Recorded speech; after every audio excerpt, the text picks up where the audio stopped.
Hello everyone, this is Nirbhay Vishnoi. I welcome you all. आप सभी का स्वागत है। और जैसे कि एग्ज़ाम्स नज़दीक आ रहे हैं बहुत सारे हमारे अभी हाल फिलहाल में, तो मोस्ट इंपॉर्टेंट टॉपिक हमारे पास प्रपोजिशन होता है, और ख़ास करके फिक्स प्रपोजिशंस जो हम करने की कोशिश करते हैं। एसएससी वाले हो गए, टेट वाले हो गए, बाकी सभी बच्चे जो हैं प्रपोजिशन की बहुत डिमांड कर रहे थे कि भैया कुछ प्रपोजिशन के क्वेश्चंस मिल जाते या फिक्स प्रपोजिशंस मिल जाती तो काम चल जाता। तो मैं कुछ एक पेशकश है आपके सामने। Propositions top 200 questions for 2026 exams. 2026 में एग्जाम्स आने वाले हैं। जनरली कुछ फिक्स प्रपोजिशंस पूछी जाती हैं, वो आपके सामने मैं लेके आया हूँ। बहुत सारी चीज़ें हमें सीखनी है। 200 वैसे क्वेश्चंस नहीं है, मैं आपको बताऊँ, पूरे 200 क्वेश्चंस नहीं है। 170 100 100 180 के आसपास कुछ क्वेश्चंस होंगे। कितनी हमारी 180, हाँ 177 178 क्वेश्चंस कुछ होंगे। और कुछ मैंने काटे भी हैं क्वेश्चंस की, जो मुझे लगता है कि आउट ऑफ द लीग हो गए। मैंने एक प्रॉपर 200 क्वेश्चंस की बनाई, फिर उसके बाद जो है बनाई क्या, जो उसके बाद हमने उसको जो थोड़ा सा जो आउट ऑफ द लीग थोड़े क्वेश्चंस हो रहे थे कि मुझे लगता है कि ज़रूरी नहीं है, तो मैंने हटा दिए। लेकिन हाँ 170 180 क्वेश्चन हमारे पास होंगे। और कुछ अगर समझने का होगा तो हम समझेंगे, कुछ फिक्स होगा तो हम कहेंगे कि हम इसको ध्यान रख सकते हैं। तो हमारी कुछ बेसिक अप्रोच होगी ऑप्शंस को देखने की, कैसे हम चीज़ें सॉल्व कर सकते हैं, क्या हमारे पास सॉल्व करने के लिए ऑप्शन होता है, क्या क्या चीज़ें हमें ध्यान में रखनी होती हैं। हमारे पास बहुत सारी बातें हैं आज करने के लिए। और 200 क्वेश्चन की ये सीरीज़ है। टोटल पूरे आप अपने 200 क्वेश्चन देखिएगा, मुझे लगता है इन्जॉय करेंगे आप, बढ़िया रहेगा। स्टार्ट करते हैं ज़्यादा बात करे बिना, ठीक है।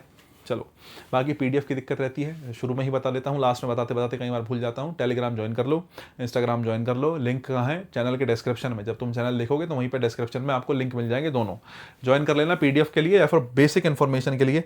मुझसे कनेक्ट करना है तो मेरी अपनी जो है इंस्टाग्राम आईडी देख लेना, निर्भय विश्नोई के नाम से मिल जाएगी। और अभी तो मुझे लगता है इतना ही है कहने के लिए। पहला क्वेश्चन देखते हैं। पहला क्वेश्चन देखते हैं। She is trying to drag me a controversy. She is trying to drag me, she जो है मतलब किसी महिला की बात चल रही है, वो मुझे खींचना चाह रही है। किसमें? कंट्रोवर्सी में। एक कंट्रोवर्सी में मुझे खींचना चाह रही है। ड्रैग का मतलब खींचने से होता है, ठीक है। आंसर की बात करें, मुझे लगता है आप लोग सोच चुके होंगे क्या आंसर आएगा। अगर मैं बात करूं ड्रैग समवन इनटू समथिंग, है ना, अगर मैं बात करूं किसकी? ड्रैग की, तो ड्रैग समवन इनटू समथिंग होता है। Drag someone into something. एक तो ये चीज़ है कि आप ध्यान रख लो, किसी को किसी चीज़ में खींचना, ड्रैग समवन इनटू समथिंग। तो साहब ड्रैग के साथ आप जो है प्रपोजिशन किसका यूज़ करेंगे? इनटू का। लेकिन अगर मैं इनटू की बात करूँ, आंसर तो मेरा इनटू हो ही गया। मैं आपसे इनटू की बात करूँ तो इनटू के लिए कुछ बातें ध्यान रखने की है। देखो, अगर तुम्हें लगता है कहीं भी कंप्लीट ट्रांसफॉर्मेशन किया गया है, समझे, अगर तुम्हें लगता है कहीं भी क्या किया गया है, कंप्लीट ट्रांसफॉर्मेशन किया गया है, या फिर कहीं तुम्हें लगता है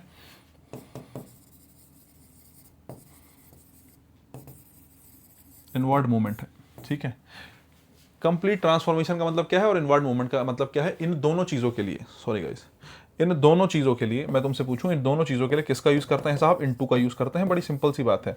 इन जनरल मैं कहूँ दो ही काम है खास करके इनटू के। एक तो कंप्लीट ट्रांसफॉर्मेशन, जैसे मैं कहता हूँ change this sentence, change this active voice into passive voice. Active को पैसिव में चेंज कर दो। Change this direct speech into indirect speech. Direct speech को इनडायरेक्ट स्पीच में बदल दो। तो ये ट्रांसफॉर्मेशन ही तो है, एक चीज का दूसरी चीज में ट्रांसफॉर्मेशन। तो अगर आप कंप्लीट ट्रांसफॉर्मेशन की बात करते हो, translate this sentence into Hindi, इस वाक्य को हिंदी में ट्रांसलेट करो, तो ये क्या है? कंप्लीट ट्रांसफॉर्मेशन है। किसी भी चीज का कंप्लीट ट्रांसफॉर्मेशन है, किसका यूज करोगे साहब? इनटू का यूज करोगे। दूसरा, इनवर्ड मूवमेंट। कभी भी आप किसी एक स्टेट से बाहर से किसी अंदर दूसरी स्टेट में जा रहे हैं, बाहर से कोई चीज़ अंदर जा रही है, इनवर्ड मूवमेंट है, तो उसके लिए भी आप किसका यूज़ करते हैं? इनटू का यूज़ करते हैं। बोले सर अच्छा, मैंने कहा ठीक है। बोले कैसे, ज़रा बताओ। तो जैसे मैं कहता हूँ किसी का ये हमारा मान लेते पानी हो गया साहब, ठीक है। ये हमारा क्या हो गया? पानी हो गया। आप यहाँ खड़े हो, ठीक है, स्टैंड पे, ये है आप, ठीक है, आप ये खड़े हैं और आपने ऊपर से छलांग लगाई नीचे पानी में। तो आप जो है एक स्टेट से दूसरी स्टेट में चले गए, बाहर थे आप, बाहर से पानी के अंदर चले गए, तो इसको बोलते हैं इनवर्ड मूवमेंट, ठीक है साहब, ठीक है। नहीं, ये किसके लिए है? इनवर्ड मूवमेंट है। जैसे आप कहते हैं जंप के साथ हम इनटू लगाते हैं जनरली, जंप के साथ और भी प्रपोजिशन आ जाती है, लेकिन जंप के साथ जनरली इनटू लगाते हैं। इनटू कब लगाते हैं? जब वो किसको दिखाता है? इनवर्ड मूवमेंट को। किसी चीज़ का बाहर से कहाँ की तरफ जाना? अंदर की तरफ जाना। जैसे मैं कहूँ Ram jumped into the pool, Ram pool में कूद गया, तो बाहर था, बाहर से कहाँ चला गया साहब? अंदर चला गया। तो एक स्टेट से दूसरी स्टेट में चले जाओगे, उस प्रकार की सिचुएशन को क्या कहेंगे? इनटू कहेंगे। उस प्रकार की सिचुएशन को क्या कहेंगे? इनटू कहेंगे। अब ड्रैग के साथ मैंने आपसे कहा कि ड्रैग के साथ भी क्या आएगा साहब? इनटू आएगा। अब तुम खुद समझ लो, ड्रैग समवन इनटू समथिंग, किसी को किसी कंट्रोवर्सी में खींचने की कोशिश कर रहे हो। नॉर्मल स्टेट में था, और खींच के तुम कहाँ ले आए, कंट्रोवर्सी में ले आए।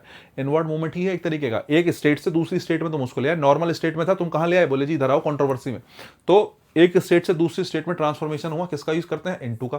अब इसके बाद दो बातें हैं गाइस, मैंने तुम्हें समझाने की कोशिश करी है। पहला तरीका है कि आपको ये वाली बात समझ में आ जाए कि कंप्लीट ट्रांसफॉर्मेशन और इनवर्ड मूवमेंट के लिए इनटू का यूज करते हैं।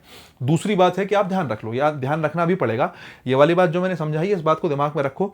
कई बार फंस जाते हैं तो तुम्हें ध्यान में रहना चाहिए कि इनटू किस सिचुएशन में प्रयोग हो सकता है। तो ये सिचुएशन तुम्हारे दिमाग में रहेगी तो मुझे लगता है चीजें बेहतर होंगी। उसके अलावा बाकी तुम्हें याद तो रखना ही पड़ेगा, कॉमन प्रपोजिशन, फिक्स प्रपोजिशन कुछ ध्यान रखनी पड़ेगी। बहुत इतना ऐसा नहीं होगा कि तुम सोचो हर जगह तुम लॉजिक के हिसाब से ही चल पाओ, मैं ऐसा बिल्कुल नहीं कहूंगा, बहुत जगह तुम्हें ध्यान रखना पड़ेगा। फिलहाल अगर मैं आपसे कहूं ड्रैग के लिए किसका यूज करेंगे साहब, ड्रैग समवन इनटू समथिंग का यूज करेंगे, आंसर बनेगा into, B for ball. Next question देखिएगा, माय फादर कॉम्प्लीमेंटेड हिम। भाई कॉम्प्लीमेंट के साथ क्या आएगा, कॉम्प्लीमेंटेड हिम होता है, और उसके अलावा कॉम्प्लीमेंटेड हिम के बाद ऑन आएगा, और कॉन्ग्रेचुलेट के साथ भी क्या आता है, ऑन आता है। हालांकि अगर मैं कहूं कॉम्प्लीमेंट किस चीज पे करा गया है, कॉम्प्लीमेंट हो गया और कॉन्ग्रेचुलेट हो गया, इसको कलर को चेंज कर लूंगा, 1 मिनट दोगे मुझे, ठीक है। हाँ, कॉम्प्लीमेंटेड है, compliment someone on something, compliment someone और ऑन समथिंग, एक सेकेंड रुकना, ठीक है। उसके अलावा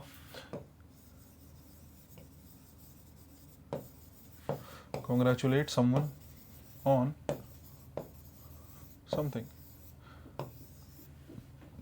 याद रखने की बात है तो कॉम्प्लीमेंट के साथ ऑन आएगा और कॉन्ग्रेचुलेट के साथ भी ऑन आएगा, और मुझे लगता है सबको पता होगा कि कॉम्प्लीमेंट के साथ ऑन आता है और कॉन्ग्रेचुलेट के साथ भी ऑन आता है। तुम्हें भी पता होगा, मुझे भी पता है, सबको पता है, बहुत कॉमन प्रपोजिशन है। और नहीं पता है तो भाई ध्यान रख लो, इससे आसान क्वेश्चन नहीं हो सकता, पता होना चाहिए। लेकिन हाँ, अगर मैं आपसे कहूँ कि समवन ऑन समथिंग, आपने कहा बड़ी अच्छी बात है, मगर अगर मैं आपसे कहूँ कि ऑन आने का कोई खास रीज़न रहा, देखो अगर आप किसी टॉपिक की बात करते हो, है ना, किसी ओकेशन की बात करते हो, तो टॉपिक हो ओकेशन हो, इन दोनों के लिए प्रपोजिशन क्या आती है, ऑन आती है।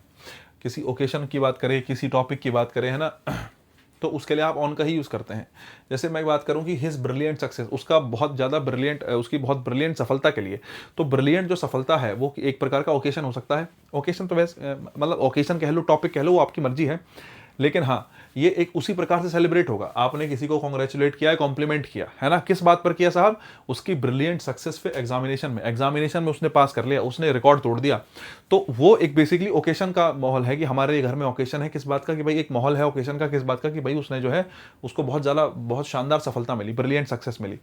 तो वही चीज़ है, टॉपिक हो ओकेशन हो, इनके लिए किसका यूज़ करते हैं, ऑन का। तो एक बात तो ये है कि मैंने ऑन लगाया, ठीक है, ये वाली बात ध्यान रख सकते हो, किसी टॉपिक के लिए, है ना, ऑन लगाएंगे, और किसी ओकेशन के लिए भी किसका यूज़ करते हैं, जनरल ऑन का यूज़ करते हैं। और उसके अलावा मैंने आपको बताया कॉम्प्लीमेंट और कॉन्ग्रेचुलेट के साथ भी ऑन आता है। रीज़न क्या हो सकता है, टॉपिक या फिर ओकेशन हो सकता है, इसलिए मैंने ऑन का यूज़ किया। बाकी ध्यान रख लेना, काम का क्वेश्चन है, दोनों क्वेश्चन काम के।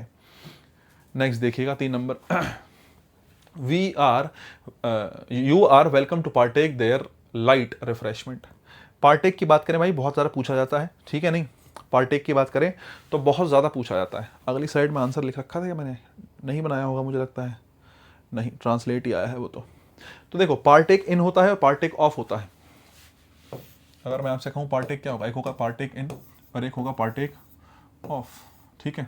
पार्टेक के 2 मतलब निकलते हैं। मैं तुमसे कहूँ पार्टेक के क्या क्या मतलब है, पार्टेक के 2 मतलब है। एक तो जनरली खाने पीने से मतलब निकलेगा, तुम कोई चीज़ खा पी रहे हो, तुम उसके लिए पार्टेक का यूज़ करोगे, ठीक है। और एक होगा पार्टिसिपेट करना, एक होगा क्या करना, पार्टिसिपेट करना। जैसे पार्टेक इन की बात करूँ तो पार्टेक इन होता है टू पार्टिसिपेट,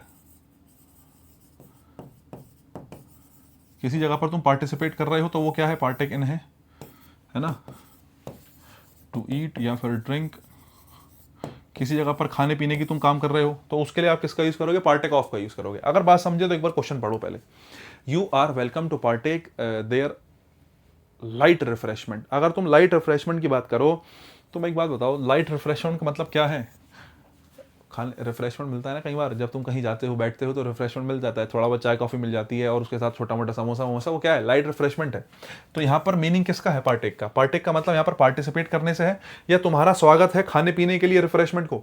यहाँ पर बात चल रही है किसकी, खाने पीने की, है ना। और अगर खाने पीने की बात चल रही है तो पार्टेक के साथ किसका यूज़ करेंगे, ऑफ का यूज करेंगे, आंसर बनेगा डी फॉर डॉग। ध्यान रखना, पार्टे पेपर में बहुत पूछा जाता है, दो मीनिंग निकलते हैं, टू पार्टिसिपेट, टू ईट और ड्रिंक। ईट और ड्रिंक के लिए ऑफ का यूज करते हैं, पार्टिसिपेट करने के लिए इनका यूज करते हैं। कंफ्यूजिंग पेयर है, ध्यान रखा जाएगा। ठीक है, नेक्स्ट रखेंगे, तीसरे का आंसर बनेगा डी फॉर डॉग। ठीक है, क्वेश्चन नंबर 4 देख लो, क्वेश्चन नंबर 4 देख लो, एक बार 4 नंबर देखो। Translate this passage from English. अब देखो, पैसेज को ट्रांसलेट करने की बात हुई है, तो अगर पैसेज को ट्रांसलेट करोगे तो किस में करोगे? यार मैंने आपको वही बताया, वैसे तो फ्रॉम आया है, बोले भैया मैं तो फ्रॉम के साथ किसका यूज कर दूं? टू का। From English to Hindi, English से किस में चेंज कर दो? हिंदी में। तो हमारे दिमाग में टू आएगा, बोले भैया मैं एक काम करूं, टू लगा दूं, किसका यूज करोगे? टू का यूज करोगे, इन टू का यूज करोगे। इसका यूज करोगे इन टू का। रीजन क्या है? रीजन ये है, अगर मैं आपसे कहूं कि भाई किसी चीज को कंप्लीट ट्रांसफॉर्म करने की बात है, अभी पहले ही क्वेश्चन में बता के आया हूं, इन टू का यूज करते हैं किस चीज के लिए? कंप्लीट ट्रांसफॉर्मेशन के लिए। इन टू का यूज किस लिए करते हैं साहब? कंप्लीट ट्रांसफॉर्मेशन, किसी एक चीज को दूसरी चीज में पूर्णतः बदल देना। ठीक है, उसके अलावा इनवर्ड मूवमेंट, मैं अभी बता के आया हूं पिछली क्लास में, मतलब पिछली स्लाइड में।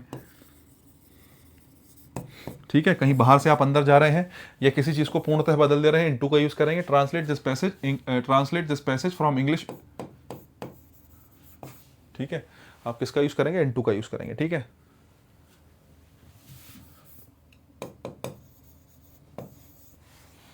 नेक्स्ट देखिएगा, this accommodation is not adequate. अब आपसे पूछे कि एडिक्वेट क्या है साहब? एडिक्वेट की बात करें तो एडिक्वेट जो है, मतलब देखो वैसे तो वाई का रिप्लाई है। ठीक है, चलो खैर, मैं this accommodation is not adequate, adequate मतलब किसी चीज़ का पर्याप्त होना। ठीक है, नहीं, the needs of our family. अब मैं पूछूं कि एडिक्वेट मतलब होता है पर्याप्त होना,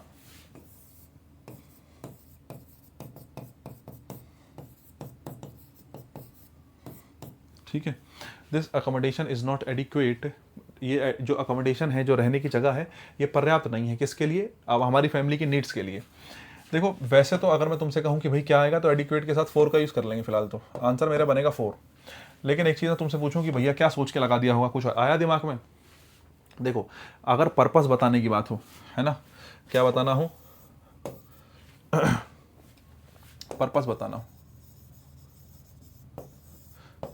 अगर कभी भी पर्पस बताना हो तो पर्पस बताने के लिए किसका यूज़ करना? फोर का यूज़ करना। जैसे मैं कहता हूँ, I bought these flowers,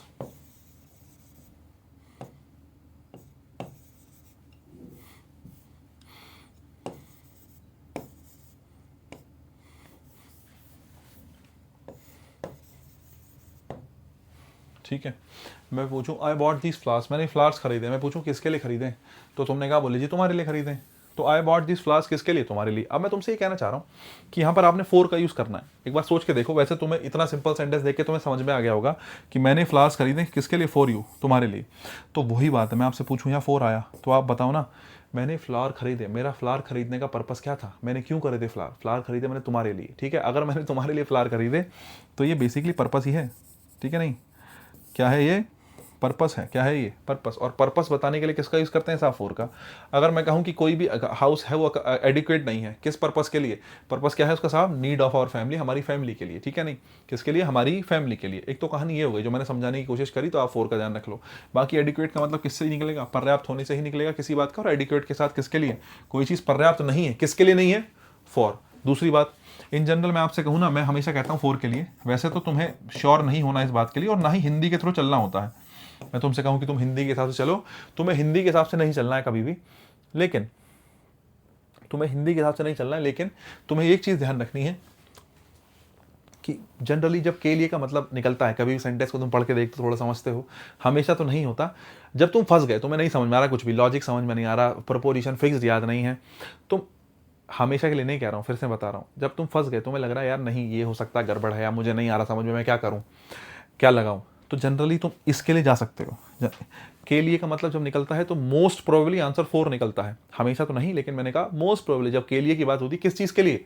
reason क्या था उस बात का? पर्पस क्या था उस काम को करने का? इसलिए करा है। किस लिए करा है? इस चीज़ के लिए किया है। तो वही चीज़ है कि के लिए का मीनिंग निकले तो फोर का यूज़ कर सकते हो। हमेशा नहीं, लेकिन हाँ ध्यान रख सकते हो इस बात को।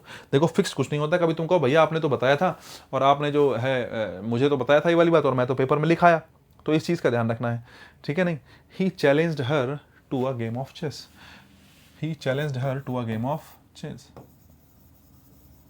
चैलेंज समवन टू समथिंग, किसी को किसी चीज़ के लिए जो है चैलेंज करना, चैलेंज के साथ किसका यूज़ करेंगे, टू का यूज़ करेंगे, सिक्स का आंसर बी फॉर बॉल लगाएंगे, ठीक है।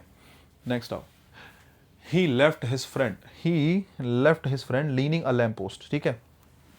देखो ये बहुत बार पेपर में पूछा गया सेंटेंस, अगर तुम्हें नहीं पता है तो बहुत बार पेपर में पूछा गया। यहाँ पर आंसर अगेंस्ट आएगा, आंसर क्या आएगा, अगेंस्ट आएगा, लेकिन मुझे समझाने की थोड़ी सी जो है लग रही है कि मैं समझा दूँ, ठीक है।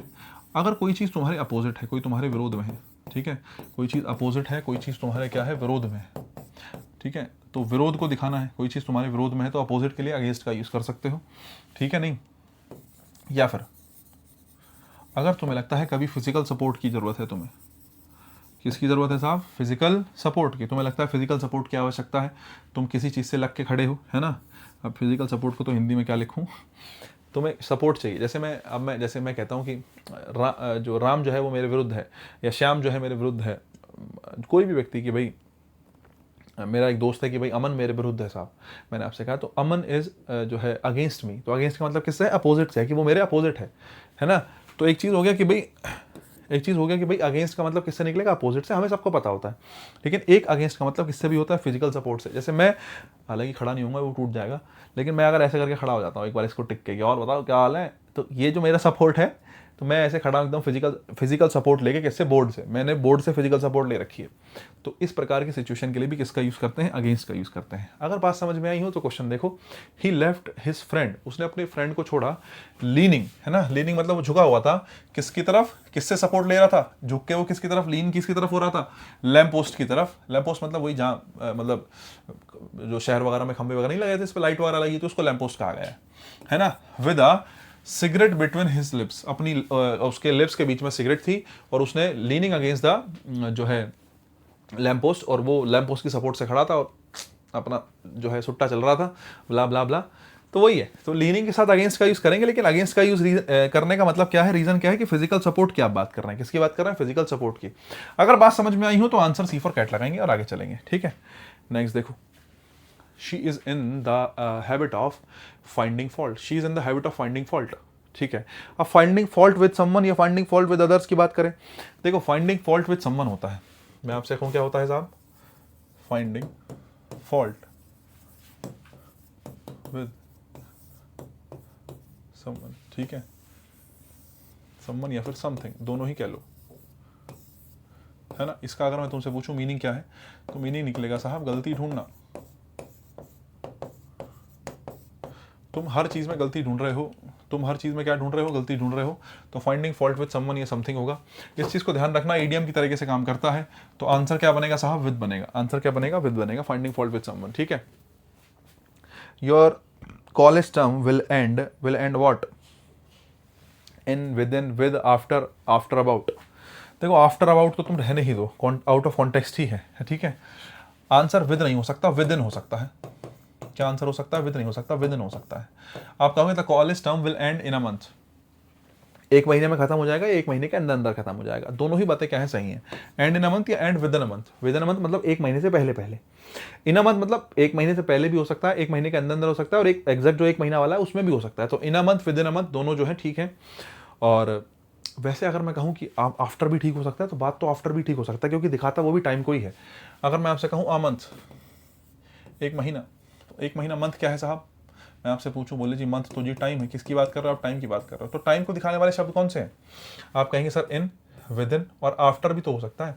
कॉलेज टर्म जो है खत्म होगा एक महीने के बाद, अगर आप कहना चाह रहे हो एक महीने के बाद खत्म होगा, तो आंसर आफ्टर भी हो सकता है। लेकिन मैं आपसे पूछूं बेहतर आंसर क्या होगा, बेहतर आंसर इन ही होगा, इन अ मंथ, एक महीने के अंदर, क्योंकि टाइम को जनरली दिखाने के लिए किसका यूज करते हैं, जो टाइम के लिए स्पेसिफिक वर्ड है आप इनका यूज कर सकते हैं, ठीक है नहीं। जैसे ऑन टाइम और इन टाइम होता है। अगर मैं आपसे पूछूं कि एक होता है इन टाइम, एक होता है ऑन टाइम, दो बातें हैं, मैं तुमसे पूछूं दोनों में क्या फ़र्क है? टाइम के साथ इन भी लगता है, टाइम के साथ ऑन भी लगता है साहब। फिलहाल मैं आफ्टर की बात तो कर ही नहीं रहा हूँ। मैंने आपसे कहा ज़्यादा सही कौन सा है, सबसे बेहतर ऑप्शन कौन सा है? सबसे बेहतर है इन अ मंथ, एक महीने के अंदर अंदर या एक महीने में। एक महीने में खत्म हो जाएगा इन अ मंथ या with in a month. After हो सकता है तुम कहना चाह रहे हो एक महीने के बाद खत्म हो जाएगा, लेकिन उसके लिए स्पेसिफिक कॉन्टेक्स्ट चाहिए, तुम्हें कहीं ना कहीं एक सपोर्टिव सेंटेंस चाहिए जिसमें पता चल रहा हो कि एक महीने में ये काम होगा, इसके बाद खत्म हो जाएगा। तो स्पेसिफिक कॉन्टेक्स्ट चाहिए। अगर स्पेसिफिक कॉन्टेक्स्ट नहीं है तो फिर आफ्टर से बेहतर है कि आप किसका यूज कर लो, इनका यूज कर लो। ठीक है, एक बात। दूसरी बात मैं कहना चाह रहा था, एक मेरे पास है कि इन टाइम और ऑन टाइम में क्या फर्क होता है। एक बार सोचो कि ऐसा क्या फर्क हो सकता है। मैं तुमसे पूछूं इन टाइम और ऑन टाइम में क्या फर्क है, तो इन टाइम और ऑन टाइम में इतना फर्क है। अगर मैं आपसे पूछूं कि आपको इन टाइम कहना है, तो इन टाइम जनरली क्या होता है? बिफोर टाइम, ठीक है नहीं। ऑन टाइम होता है एग्जैक्ट टाइम। कभी भी आपको कोई एग्जैक्ट टाइम दिखाना है तो आप ऑन टाइम का यूज करेंगे, और अगर आपको टाइम से पहले या फिर ऑन टाइम भी दिखाना है, जो इन टाइम है वो दोनों का काम कर सकता है। ठीक है, इन टाइम जो है वो समय से पहले, या फिर मैंने कहा इन टाइम समय से पहले पहले आ गया या समय पर ही आ गया मैं, तो इन टाइम तो ये हो गया। जैसे मैं तुमसे पूछता हूँ, कभी भी कोई ट्रेन किसी प्लेटफॉर्म से चलना स्टार्ट हो रही है, कोई एक ट्रेन है जो दिल्ली से 8 बजे रवाना होगी, बिहार के लिए मान लेते हैं, मैं ये कह रहा हूँ। तो कोई ट्रेन दिल्ली से 8 बजे रवाना होगी, तो उसका रवाना होने का टाइम क्या होगा? उसके रवाना होने का टाइम 8 बजे है, और 8 बजे एक एग्जैक्ट टाइम है। अगर किसी ट्रेन के रवाना होने का टाइम 8 बजे है तो 8 बजे होगी, पहले तो नहीं हो सकती है ना। तो पहले तो बिल्कुल नहीं हो सकती, हालांकि बाद में हो जाए, लेट हो जाती है कई बार ट्रेन, वो चीज़ अलग है। लेकिन मैं एक एग्जांपल ले रहा हूँ कि ट्रेन एग्जैक्ट 8 बजे का टाइम है, तो 8 बजे ही रवाना होगी। तो आप क्या कहेंगे? The train is on time. Train जो है वो समय पे है, ऑन टाइम मतलब एग्जैक्ट टाइम। लेकिन ट्रेन अगर जो है ऑन टाइम है, एक सेकेंड रुकना गाइस, एक सेकेंड रुकना।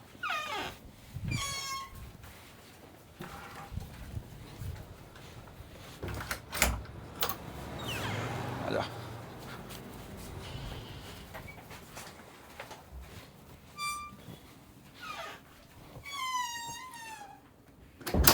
Sorry for the disturbance. हाँ जी, मैं कह रहा था ट्रेन अगर हाँ मैं कह रहा था ट्रेन अगर जो है टाइम पर है तो आपने ऑन टाइम कह दिया। लेकिन अगर मैं आपसे कहता हूँ कि आपका प्लेटफॉर्म पर पहुंचना इन टाइम या ऑन टाइम, अगर 8 बजे की ट्रेन है तो 8 बजे पहुंचोगे, 8 से पहले पहुंचोगे?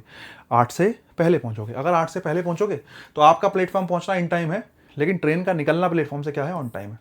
अगर बात समझ में आ गई हो तो इन टाइम और ऑन टाइम दोनों का आप ध्यान रखो।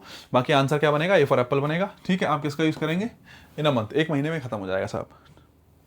नेक्स्ट आओ। Bread is usually made. Bread is usually made.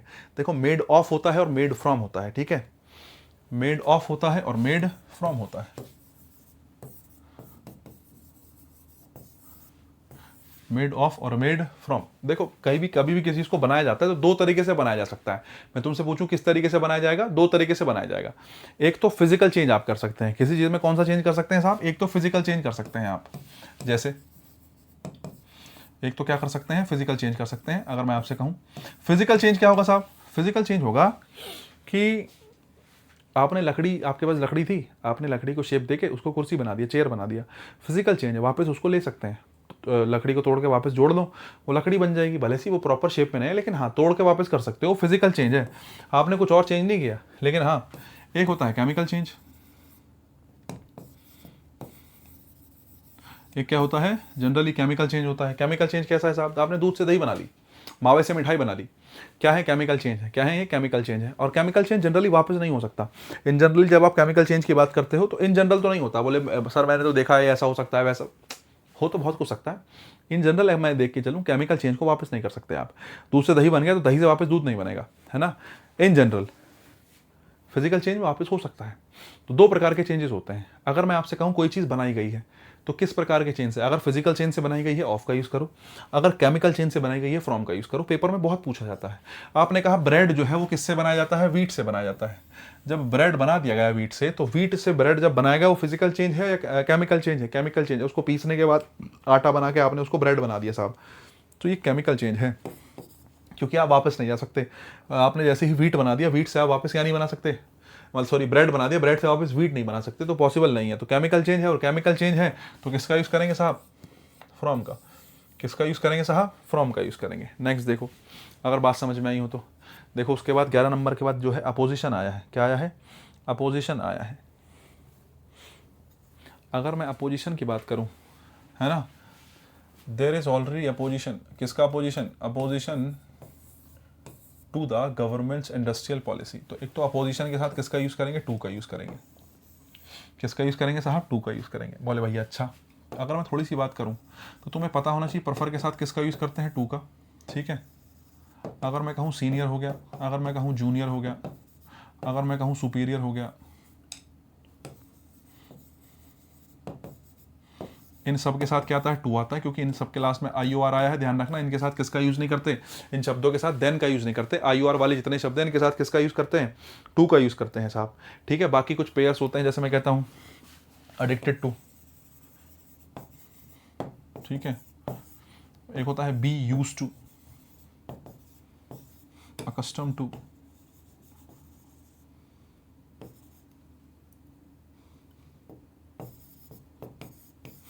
ठीक है। देखो ये एडिक्टेड टू है, यूज टू है, या फिर मैं कहूँ बी यूज टू है, फिर अकस्टम टू है, इनके साथ हमेशा वर्ब की आईएनजी फॉर्म आती है, तुम्हें पता होना चाहिए। ठीक है, स्पेलिंग में हो गई है गड़बड़, स्पेलिंग में हो गई है गड़बड़, यू बनना चाहिए ना, मैंने वो बना दिया है। कुल मिला के वैसे तुम समझदार हो, आराम से भाई।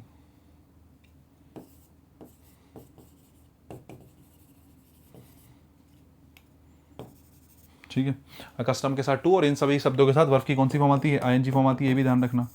ठीक है, और इसके अलावा विद अ व्यू टू होता है, तुम्हें याद होना चाहिए, विद अ व्यू टू होता है। इसके बाद भी वर्ब की कौन सी फॉर्म आती है साहब, विद अ व्यू टू के बाद भी वर्ब की कौन सी फॉर्म आती है, वर्ब की जो है आईएनजी फॉर्म आती है। मैं इसके अलावा आपसे पूछूं, और बी यूज टू हो गया। देखो अपोजिट की बात करी है तो आप एक शब्द ध्यान रखना, ऑब्जेक्ट, ऑब्जेक्ट के साथ टू आता है, और आप ध्यान रखना किसके साथ टू आता है, सब्जेक्ट के साथ भी क्या आता है, टू आता है। ऑब्जेक्ट टू होता है, सब्जेक्ट टू होता है। उसके अलावा देखो प्रेफर आपने ध्यान रख लिया, प्रेफर के जैसा ही एक शब्द होता है रेफर। ठीक है, प्रेफर के जैसा ही एक शब्द क्या होता है, रेफर। किसको रेफर करा, refer to doctor this doctor that. तो रेफर के साथ भी किसका यूज़ करते हैं साहब, टू का यूज़ करते हैं। ठीक है, नहीं उसके अलावा कुछ नाउन भी हैं, कुछ नाउन ऐसे होते हैं जिनके साथ किसका यूज़ करा जाता है साहब, टू का यूज़ किया जाता है। जैसे अगर आप कहें कि सबसे पहले तो अटेंशन होता है, सबसे पहले तो क्या होता है, अटेंशन टू, अटेंशन टू जो अटेंशन टू द डिटेल्स, जैसे मैं कहता हूँ अटेंशन टू द डिटेल्स। उसके अलावा आंसर टू या answerable to, I am not answerable to you, मैं तुम्हारे लिए आंसरेबल नहीं हूँ, तो आंसर टू या आंसरेबल टू आप कहें। ठीक है, मैं आपसे कहूँ की टू सक्सेस, सफलता की चाबी, तो की के साथ भी किसका यूज़ करते हैं, टू का। अपोजिट टू हो गया, ठीक है, अपोजिट का अगर मैं, अपोजिशन हो गया, अपोजिशन का ध्यान रखना, अपोजिशन हो गया, ऑब्जेक्ट हो गया, सब्जेक्ट हो गया। ऑब्जेक्ट से ऑब्जेक्शन बनेगा, ऑब्जेक्ट का अगर नाउन बनाएंगे ना ऑब्जेक्शन, उसके साथ भी टू ही आएगा, ध्यान रखना, कोई ऐसी दिक्कत की बात नहीं है। ठीक है, तो ये कुछ शब्द हैं जिनके साथ किसका यूज़ करते हैं, टू का यूज़ करते हैं, जिनके साथ किसका यूज़ करते हैं, टू का यूज़ करते हैं, ये ध्यान रखना। प्रेफर टू है, senior to, junior, addicted to, be use to, accustom to, with a view to, object to, subject to, refer to, attention to, answer to, key to. ये कुछ शब्द हैं जो है आपको ध्यान रखना है। मैंने एक साथ इसलिए बता दिए क्योंकि ये वाले शब्द आगे प्रयोग होंगे, आगे एक्सरसाइज में आएंगे बहुत से शब्द, तो मैंने बता दिया, इससे तुम्हें आगे याद रहेगा, बार बार बताने की जरूरत नहीं पड़ेगी। एक चीज़ और मैं बताना चाहता हूँ साहब, कई बार क्या होता है,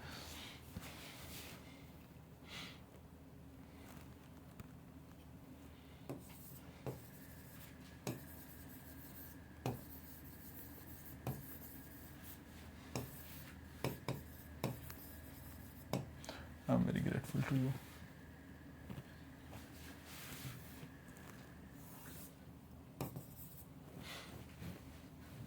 he is very grateful to you,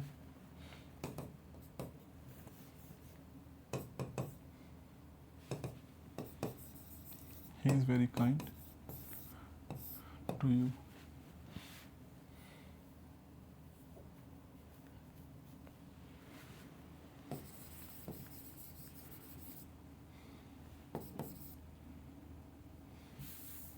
helpful तो क्या बताओगे, दिमाग मेरे एडजेक्टिव नहीं आ रहे, एक बार जरा बताना क्या एडजेक्टिव हो सकता है, ग्रेटफुल हो सकता है, काइंड हो सकता है, ऐसे एडजेक्टिव जो बेसिकली, लेकिन तुम्हें तो मैं ऐसे कैसे बता दूंगा ऐसे क्या एडजेक्टिव्स। ठीक है, he is very grateful to, he is very kind to you. उसके अलावा कह सकते हैं कि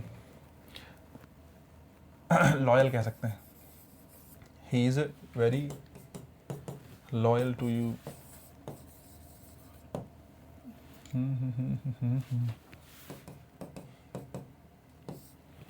और क्या कह सकते हैं, क्या आ रहा है दिमाग में, he is very grateful to you, he is very kind to you, he is very loyal to you, और क्या यू, वैसे तो चलो इतना ही देख लो, कुल मिला के मैं समझाना के चलो देख लो, बात मेरी समझाने की थोड़ी दूसरी है, ठीक है।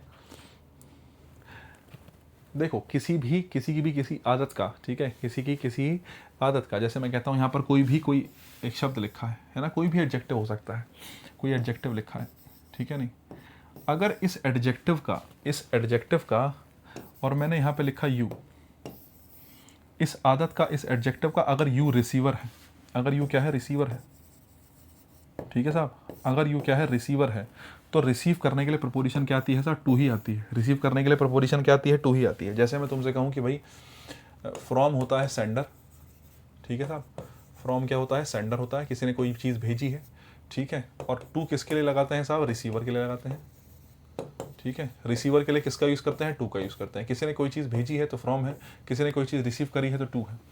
इन जनरल तो यही कहानी है। जैसे तुम बचपन में गिफ्ट भेजते थे हम किसी अपने दोस्त को, बच्चों को, है ना, तो हम उसमें क्या करते थे, हम उसमें लिखते थे फ्रॉम ये टू ये, तो वो जो कॉन्टेक्स्ट है वो क्या ही है, वो फ्रॉम जो है सेंडर को दिखाता है किसने भेजा है, और टू दिखाता है रिसीव किसने किया है, ठीक है। और हमारी तो मतलब बचपन में इतनी अंग्रेजी ख़राब थी, तो हम तो 4 बार पूछ के लिखते थे, है ना। दीदी मेरी बड़ी थी तो मैं पूछता था उनसे कि फ्रॉम में किसका नाम लिख दूं और टू में किसका नाम लिख दूं। हमें तो पता ही नहीं था कब कौन सा सेंडर है कौन सा रिसीवर है, हमें तो ये पता था कि दीदी बता देंगी कहाँ लिखना है फ्रॉम के साथ और टू के साथ क्या लिखना है। भाई बहुत हाथ तंग था बचपन में, अब तो ठीक हो गया थोड़ा। हाँ, तो सेंडर और रिसीवर के लिए टू का यूज़ करते हैं, सेंडर के लिए फ्रॉम का और रिसीवर के लिए टू का। अब मैं जैसे कह रहा हूँ कि हम क्या कर लेते हैं, हम याद कर लेते हैं कि काइंड के साथ टू का प्रयोग करते हैं, ग्रेटफुल के साथ टू का यूज़ करते हैं, है ना, लॉयल के साथ टू आता है, कोई और एडजेक्टिव है हम रट लेंगे उसके साथ टू आता है। जनरली यहाँ पर फिक्स प्रपोजिशन टू नहीं है, टू केवल यहाँ रिसीवर को दिखाना चाहता है। मैंने कहा he is very grateful to you, he is very kind to you, he is very loyal to you. तो अगर मैं तुमसे कहूँ लॉयल होना, किसी व्यक्ति का लॉयल होना, उसकी लॉयलिटी, उसकी ही जो है बहुत ज़्यादा लॉयल है, ही की लॉयलिटी का रिसीवर कौन है, कौन व्यक्ति है जो उसकी लॉयलिटी रिसीव कर रहा है, उसकी लॉयलिटी का फायदा कौन उठा रहा है, कौन रिसीव कर रहा है, उसकी लॉयलिटी किसके लिए है, मेरे लिए है। तो इस लॉयल होने का रिसीवर कौन है, इस लॉयल होने का रिसीवर मैं हूं, तो ये मेरा रिसीव करने वाली कहानी होगा, इसलिए मैंने टू का यूज़ किया। उसके काइंड होने का रिसीवर कौन है, अगर वो व्यक्ति काइंड है तो वो किसके लिए है, मेरे लिए। हो सकता है तुम्हें निपटा देखा, मेरे लिए काइंड है, तुम्हारे लिए नहीं है, मेरे लिए काइंड है, तो रिसीवर कौन हो गया काइंड होने का, मैं हो गया। किसी के काइंड होने का रिसीवर कौन हो गया, मैं हो गया। दूसरी बात, कोई व्यक्ति बहुत ज़्यादा ग्रेटफुल है, किसके लिए, तुम्हारे लिए। कोई व्यक्ति बहुत ज़्यादा ग्रेटफुल है, ठीक है नहीं, हो सकता है वो मेरे लिए तो ग्रेटफुल हो, उसकी ग्रेटफुलनेस का, उसका जो वो उसका ग्रेटफुल होने का रिसीवर कौन है, मैं हूँ। मैं रिसीवर हूँ तो मैंने किसका यूज़ कर लिया, टू का यूज़ कर लिया। तो जनरली आप ध्यान रखना, टू प्रपोजिशन का यूज़ किस लिए भी करते हैं, रिसीवर के लिए करते हैं। अगर तुम्हें कभी रिसीवर दिखाना है, कोई चीज़ रिसीव करने वाला कौन है, तो किसका यूज़ करोगे, टू का यूज़ करोगे। किसका यूज़ करोगे, टू का यूज़ करोगे। नेक्स्ट देखो, in an election those in power should feel obliged to complete, in an election those in power should feel obliged to complete। बताओ भाई क्या कहोगे 12 नंबर में, कंपीट है, ठीक है नहीं। देखो दो शब्द होते हैं, एक तो होता है वाई विद और एक होता है कंपीट विद। ये दोनों के दोनों किसी प्रतियोगिता में भाग लेने के लिए आते हैं, किसी भी प्रतियोगिता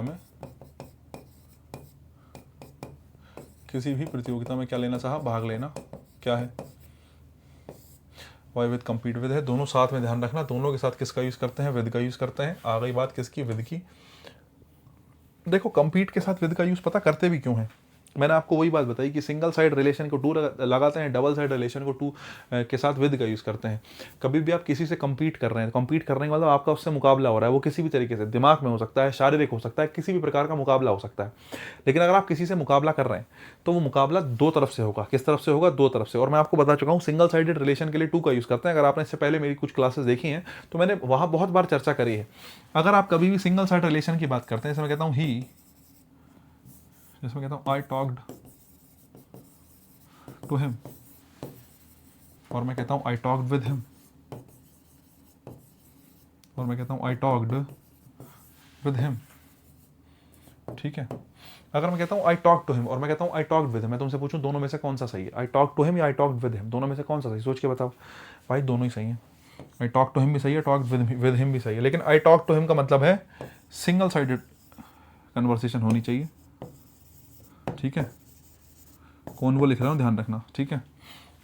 और मैं यहाँ लिखता हूँ अगर मैं कह रहा हूँ टॉक्ड विद हिम तो यहाँ होगी साहब डबल साइडेड कन्वर्सेशन, ठीक है। जैसे मैं कहता हूँ टॉक टू मी और टॉक विद मी का में क्या फ़र्क है, मैं कहता हूँ आई टॉक टू हिम, मैंने उससे बात करी। टॉक्ड के साथ अगर टू लगा इसका मतलब तुमने अकेले ने बात करी, मतलब केवल तुमने बात करी है, तुम बोल रहे थे और वो सुन रहा था। You were the speaker, he was the listener, उसने कुछ नहीं बोला, केवल तुम बोल रहे थे। सिंगल साइडेड कन्वर्सेशन चली, तुमने उससे बात करी और उसने सुना, तुमने उससे बात करी और उसने सुना, ठीक है। तो भाई साहब आई टॉक्ड टू हिम होगा, लेकिन तुमने बात करी, आई टॉक्ड विद हिम, मैंने उससे बात करी, मतलब तुम भी कह रहे थे वो भी अपनी बात कह रहा था, तुमने दो चार बात कही उसने दो चार बात कही, तो दोनों ने सुन के बात करके कुछ कंक्लूजन निकाला है, कुछ भी करा, लेकिन दोनों दोनों तरफ से कन्वर्सेशन हो रही थी। बेहतर होगा कि किसका यूज़ करो, विद का। हमेशा ठीक नहीं होता, 99.99% की गारंटी मैं लेता हूँ, वहाँ ये चीज़ चल सकती है। अगर तुम यहाँ विद की बात करो तो कम्पीट विद की मैं बात कर लूँ, आई विद की मैं बात कर लूँ, विद का प्रयोग कर ही इसलिए रहे हो, जब तुम कम्पीट करोगे तो वो सिंगल साइडेड रिलेशन होगा, डबल साइडेड रिलेशन होगा, कॉन्वो नहीं होगा। रिलेशन इन सेंस की फाइटिंग में जो है, तो single sided activity, double sided, compete में दोनों लोग पूरा जोर लगाएंगे। तो वही चीज़ है, आप इस तरीके से ध्यान रख सकते हो। मैं तुम्हें थोड़ा लॉजिक देने की कोशिश कर रहा हूँ, इसे दिमाग में बैठ जाए। बाकी तुम्हारी मर्जी है, चाहो तो रट लो, कोई समस्या नहीं है। अगर रट सकते हो तो उससे बेहतर कुछ नहीं है ना। तुम्हें कहीं बहुत ज़्यादा लॉजिक लेके नहीं जाना है, ठीक है। आ जाओ जरा, अगर बात समझ में आ गई तो कंपीट के साथ किसका यूज़ करेंगे, 12 नंबर में विद का यूज़ करेंगे। आगे चलते हैं साहब, नेक्स्ट देखिएगा। The work on this project has been seriously set off. Set के साथ किसका यूज़ करेंगे, सेट ऑफ का। सेट ऑफ मतलब क्या होता है, सेट ऑफ का मतलब किससे, किसी काम का शुरू होना। सेट ऑफ किससे आएगा, सेट ऑफ का मतलब किससे, किसी काम का शुरू होना। The work on this project has been seriously set off. Set off का मतलब किससे होगा, किसी काम का सीरियसली। सीरियसली क्या होगा, किसी काम का शुरू होना। कोई काम सीरियसली क्या हो चुका है साहब, सीरियसली शुरू हो चुका है, तो आपने किसका यूज़ कर दिया, किसका यूज़ कर दिया, जो है सेट ऑफ का, ठीक है। एक होता है सेटबैक, तो क्या होता है, सेटबैक होता है, ठीक है। मतलब किसी को आप पीछे धकेल दे रहे हो किसी काम में, कोई व्यक्ति किसी से पीछे रह जा रहा है तो उसको सेटबैक कहते हैं, ठीक है। नहीं, सेटबैक क्या होगा, किसी को पीछे धकेलना, ठीक है। नहीं, सेटबैक क्या होगा, किसी को क्या धकेलना, किसी को पीछे धकेलना। पीछे धकेलना इन द सेंस प्रॉपर धक्का देने से नहीं है, मतलब किसी चीज़ में, किसी फाइट में तुमने उसको पीछे छोड़ दिया है ना, तो उसके लिए सेटबैक हो। कुछ गलत हो गया, किसी के घर आग लग गई, तो बिजनेस में 10 साल पीछे चला गया, तो वो सेटबैक हो गया उसके लिए। क्या हो गया उसके लिए, वो सेटबैक हो गया। एक होता है सेट असाइड, एक क्या होता है साहब, सेट असाइड। अब जैसे कि ये कोर्ट की लैंग्वेज में बहुत ज़्यादा यूज़ होता है शब्द किसका, सेट असाइड का यूज़ कोर्ट वगैरह की लैंग्वेज में बहुत ज़्यादा यूज़ होता है, ठीक है। नहीं, नज़रअंदाज करना किसी चीज़ को, किसी चीज़ को क्या करना, नज़रअंदाज करना। नज़रअंदाज कैसे लिखते हैं भाई, या मैं कह दूँ किसी चीज़ को अलग रख देना। आप अलग करना तो खैर अलग हो जाएगा, नज़रअंदाज कैसे लिखेंगे साहब, नज़रअंदाज, ठीक है। नहीं, या मैं कह दूँ डोंट टेक सीरियसली हो जाएगा, किसी बात को सीरियसली ना लेना, तो ये सेटबैक हो जाएगा सब, ठीक है। बाकी एक ये है कि जैसे मैंने ये सब कुछ डिजिटल बोर्ड लगाया, कैमरा लगाया, सब कुछ लगाया, तो मैंने क्या किया, मैंने एक सेटअप किया। मैंने क्या किया, मैंने एक सेटअप किया। तो सेटअप करना होता है स्थापित करना किसी चीज़ को। किसी चीज़ को क्या करना साहब, किसी चीज़ को स्थापित करना। तो स्थापित करना क्या हो जाएगा साहब, सेटअप हो जाएगा। बात समझ में आई हो तो आगे चलते हैं। अरे वाह, ये तो मैंने लिख रखे थे, set off, set back, set aside. अब देखो फिर वही बात है, ठीक है। नहीं, अभी आपकी जिम्मेदारी है कि इन चारों का मतलब क्या होता है, अपना कॉपी में लिख लेना, ठीक है। Set of, setup, set back और सेट असाइड। कमेंट करके चारों बता देना, चारों लिख दोगे, जो पढ़ेगा उसको भी याद हो जाएंगे, तुम्हें तो याद हो ही जाएंगे। चारों की चारों बातें कमेंट में लिख दो, ठीक है। आ जाओ, याद हो जाएगा, एक बार लिखोगे तो, लिखने से तो खास करके हो ही जाएगा। The house is too expensive to keep, the house is too expensive to keep up. To keep up, to keep up होता है, या कीप अप होता है टू मेंटेन।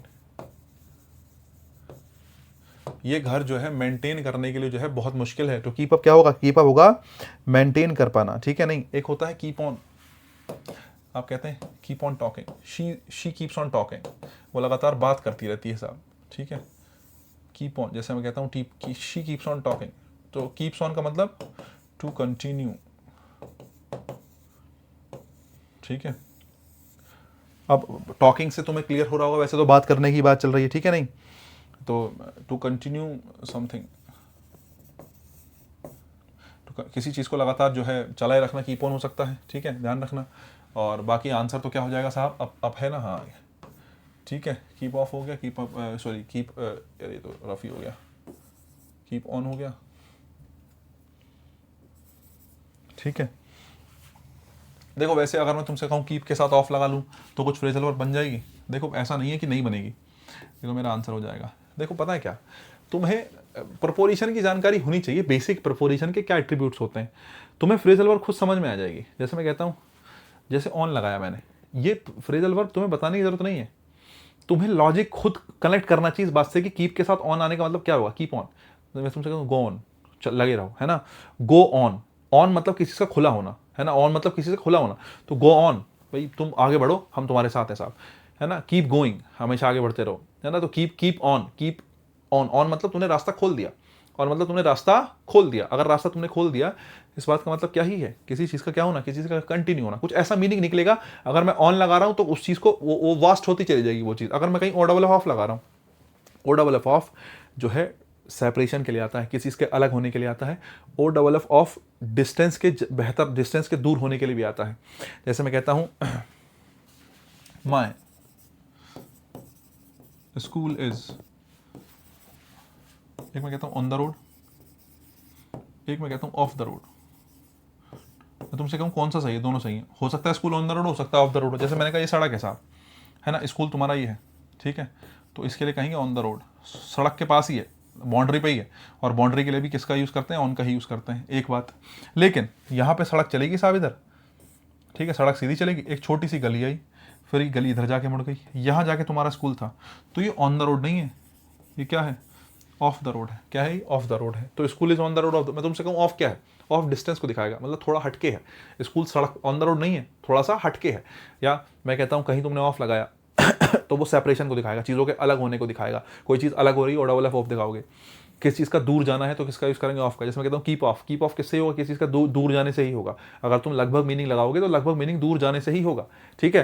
तो थोड़ा सा लॉजिक लगाना होता है, ऐसा कुछ नहीं कि बहुत ज़्यादा फ्रेजल और मुश्किल काम होता है। थोड़ा थोड़ा लॉजिक लगाओगे तो ऑलमोस्ट बैठ जाती हैं, ठीक है। लेकिन कुछ फ्रेजल वर्ब होती हैं जो ध्यान रखनी पड़ेंगी, ठीक है। जैसे मैं कहूँ coal has become dearer the end of the last year, ठीक है साहब। कोल जो है, जो has become dearer end of the last year, भाई साहब क्या कहें इसमें। देखो end of the last year के लिए तुम्हें प्रपोजिशन लगानी है, ठीक है, नहीं लास्ट ईयर के एंड में, ठीक है। लास्ट ईयर का एंड जो है वो एक पॉइंट होगा साहब, ड्यूरेशन नहीं होगा, ध्यान रखना। और पॉइंट के लिए किसका यूज़ करते हैं, सिंस का यूज़ करते हैं। किसका यूज़ करते हैं, सिंस का। तो coal has become dearer since the end of the last year. जैसे since the end of this month, इस महीने के अंत से। अंत मतलब कोई एक अंत में पॉइंट होगा जिसकी बात चल रही है, अंत मतलब ड्यूरेशन नहीं होगा, कोई स्पेसिफिक पॉइंट होगा जब से वो डियरर हो गया है, ठीक है। आपने ये कहना चाहा, बाकी पॉइंट है, पॉइंट को दिखाने के लिए सिंस का यूज़ करते हैं।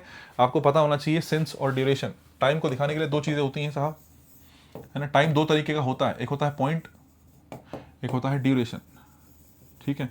एक होता है पॉइंट, एक होता है ड्यूरेशन। पॉइंट को दिखाने के लिए किसका यूज़ करते हैं साहब, सिंस का यूज़ करते हैं। और ड्यूरेशन को दिखाने के लिए किसका यूज़ करते हैं साहब, फोर का यूज़ करते हैं। तुम्हें पता होना चाहिए, इसको पॉइंट बना है, पॉइंट के साथ किसका यूज़ करेंगे, फोर का। सवाल उठता है क्या फोर है, क्या सिंस है। तो भाई मैं ये बात इस चैनल पे कई बार बता चुका हूँ, पिछले कुछ वीडियोस देखोगे तुम्हें समझ में आ जाएगा कि फोर कब आएगा, सिंस कब आएगा। नहीं पता है तो एक बार थोड़ा सा गूगल कर लो, थोड़ी खुद से मेहनत करो, तुम्हें पता चलेगा, ठीक है। बहुत बेसिक चीज़ है, यहाँ समझाने की मुझे लगता नहीं आवश्यकता है। नेक्स्ट आओ, a girl with blue eyes has just gonna, एक नीली आंखों वाली लड़की has just gonna the door, किससे गई है, दरवाजे से गई है। तो उसके जाने का माध्यम क्या था, कहाँ से गई साहब, उसके जाने का माध्यम क्या था। अगर वो किसी घर से, किसी कमरे से बाहर निकली है, एक ब्लू आइज वाली लड़की एक जो है कमरे से बाहर निकली है, तो बाहर निकलने का कोई माध्यम होगा, बिल्कुल होगा। माध्यम के लिए हमेशा किसका यूज़ करते हैं, थ्रो का यूज़ करते हैं।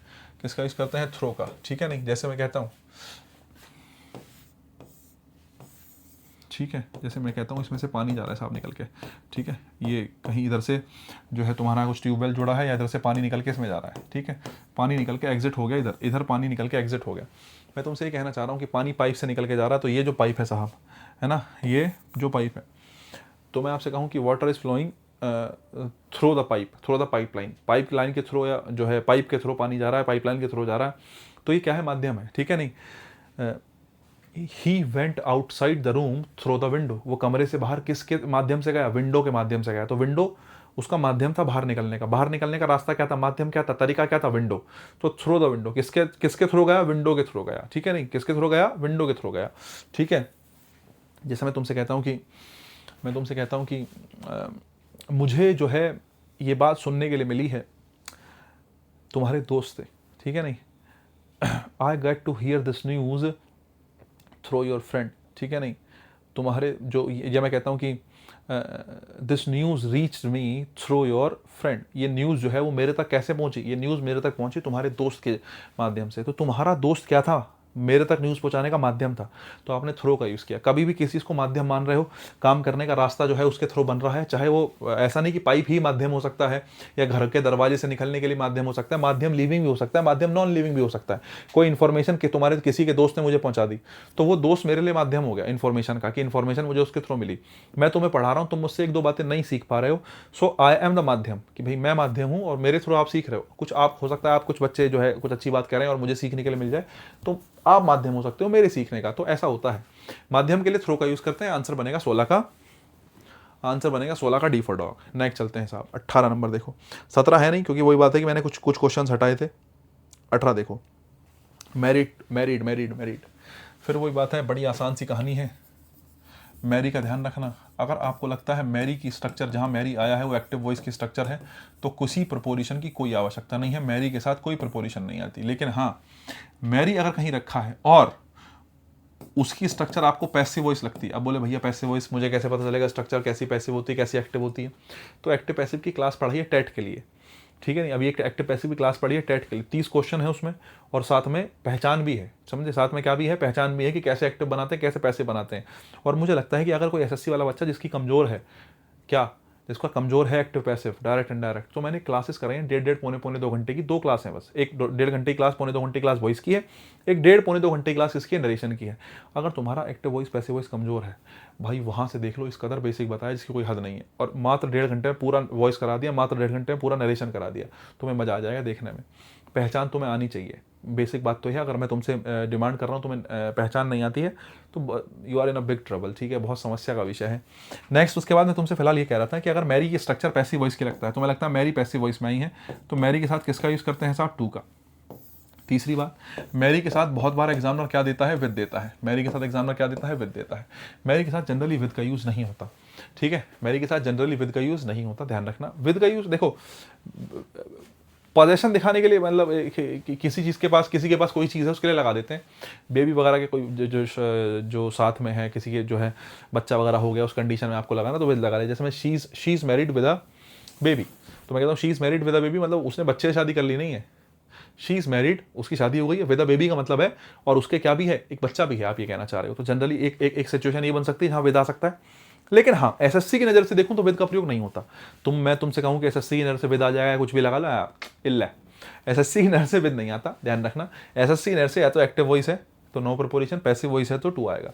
अब मैं इस सेंटेंस की बात कर लेता हूँ साहब। इज के साथ वर्ब की कौन सी form, third form. Is am are के साथ वर्ब की कौन सी फॉर्म है, थर्ड फॉर्म है। इज एम आर के साथ जब वर्ब की थर्ड फॉर्म होती है, स्ट्रक्चर कैसी होती है, पैसिव वॉइस। हालांकि जरूरी नहीं कि पैसिव वॉइस हो सकता है स्टेट भी हो। इस एम के साथ थर्ड फॉर्म स्टेट भी आती है। कभी मैं वर्ब पढ़ाऊंगा, मान लेते हैं ऐसा सौभाग्य तुम्हें मिल पाया वर्ब पढ़ाने का, तो मैं समझाऊंगा इस बात को कि वर्ब मतलब स्टेट कब होगा और ये एक्शन कब होगा। जैसे शी इज़ मैरिड है ना, कज़न ऑफ माइन, उसने शादी की है किससे, एक जो है मेरे कज़न से, तो ये वैसे अगर मैं जेन्युइन बात करूँ ये पैसिव है नहीं, ये स्टेट है।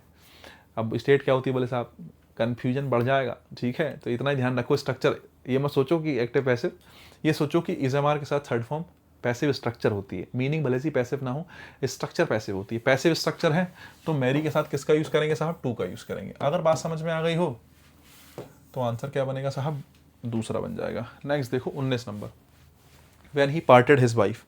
भाई पार्ट की बात करें, ठीक है नहीं, तो पार्ट के साथ क्या आता है साहब, पार्ट के साथ 2 प्रपोजिशन आती हैं, फ्रॉम, पार्टेड, फ्रॉम किसी व्यक्ति से अलग होना, पार्ट का मतलब किससे है, अलग होने से है, ठीक है नहीं, पार्टेड विद, ठीक है नहीं, किसी वस्तु से अलग होना, ठीक है, कोई वस्तु है या जैसे धन हो गया, ठीक है, पैसे वैसे हो गए।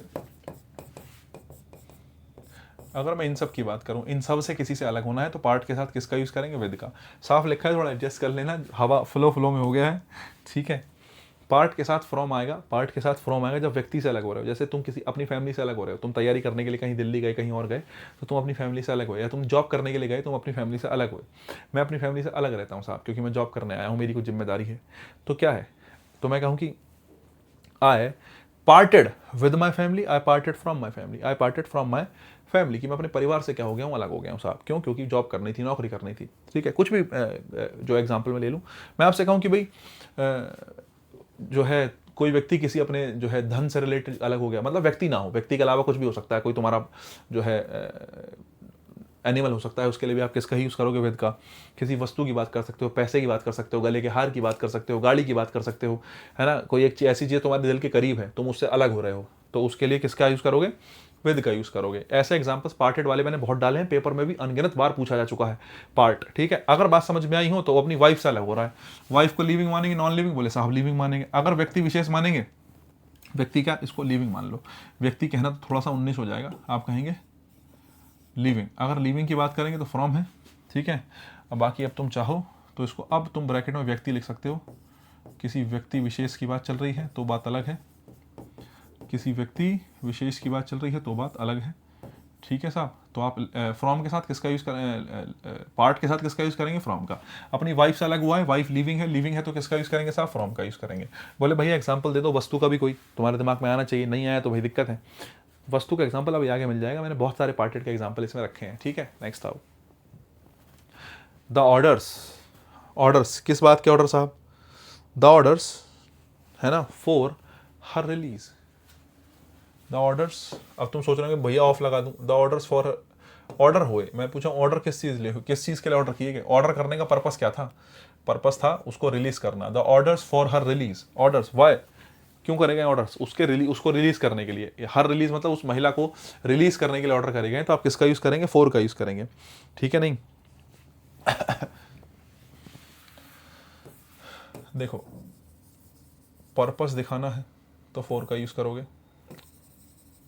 चेंज दिखाना है, तुम्हें कभी कभी चेंज दिखाना पड़ जाए, जैसे तुम जो है किसी चीज़ के बदले कोई चीज़ लेते हो तो आप किसका यूज़ करते हो? फॉर का, है ना।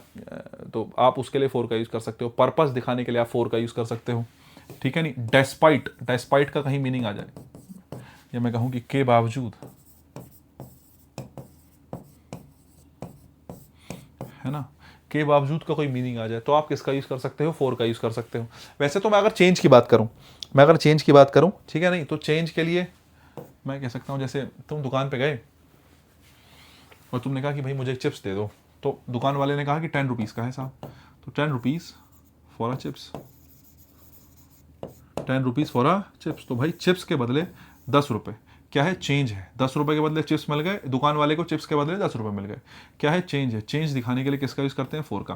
पर्पस की बात अभी कर चुका हूँ थोड़ी देर पहले, कि पर्पस दिखाना होगा तो किसी बात को करने का उद्देश्य, ऑर्डर्स को करने का उद्देश्य क्या था? हर रिलीज, उसको रिलीज करना, उसको छोड़ना। ऑर्डर्स का उद्देश्य क्या था? उसको रिलीज करना। ठीक है, नहीं। और वैसे तो हुज का रिप्लाई भी फोर का, जो हुज का रिप्लाई मिल जाए तो भी फोर आ जाता है, लेकिन श्योरिटी नहीं है तो मैं नहीं लिखवा रहा, कंफ्यूज हो जाओगे। मैं कहना ही चाह रहा हूँ, जैसे डेस्पाइट, के बावजूद, ये देख लो, जैसे मैं कहता हूँ कि फॉर ऑल हिज मनी,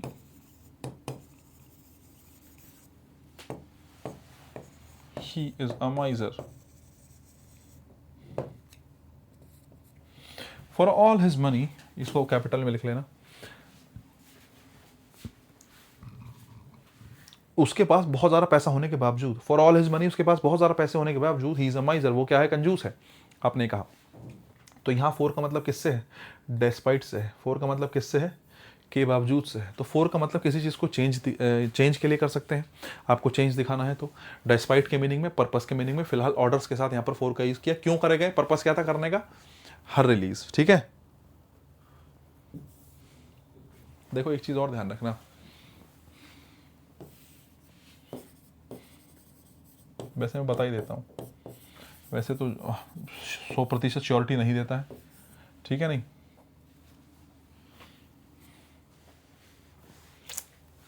क्योंकि ऊपर हुज लग सकता है तुम सोचोगे तो, लेकिन रहने दो, ऊपर हुज लग सकता है तुम सोचोगे तो। ठीक है, थोड़ा दिमाग लगाना। नेक्स्ट आओ, with her help he could tide his difficulties. ठीक है, देखो, एक होता है टाइड ओवर, बोले साहब ये तो मुझे पता नहीं क्या होता है। एक होता है गेट ओवर। गेट ओवर तुम समझ गए होंगे, किसी चीज़ को जीत लेना, किसी चीज़ को जीत लेना, या आप कह सकते हैं विजय प्राप्त करना।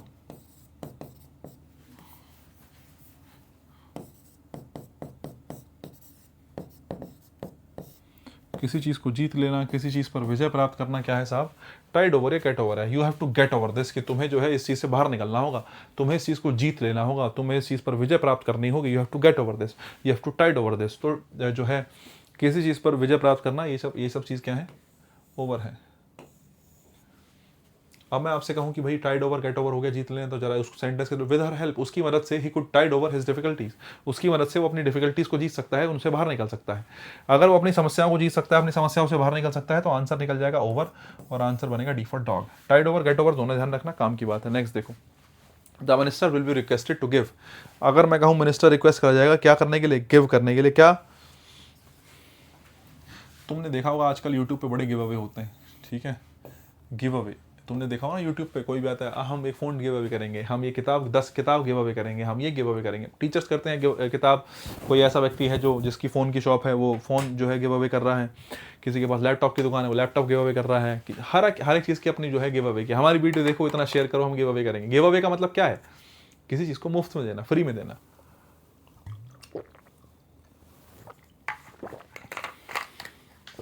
किसी चीज़ को फ्री में देना। अगर बात समझे तो गिव अवे, आंसर तो मेरे हो गया गिव अवे, ठीक है? क्या आंसर हो गया? Give away. एक होता है give up, give up, he gave up, उसने हार मान ली। गिव अप का मतलब किससे होता है साहब? हार मानना। ओहो, ये तो दोनों एक जगह ही आ गए हैं।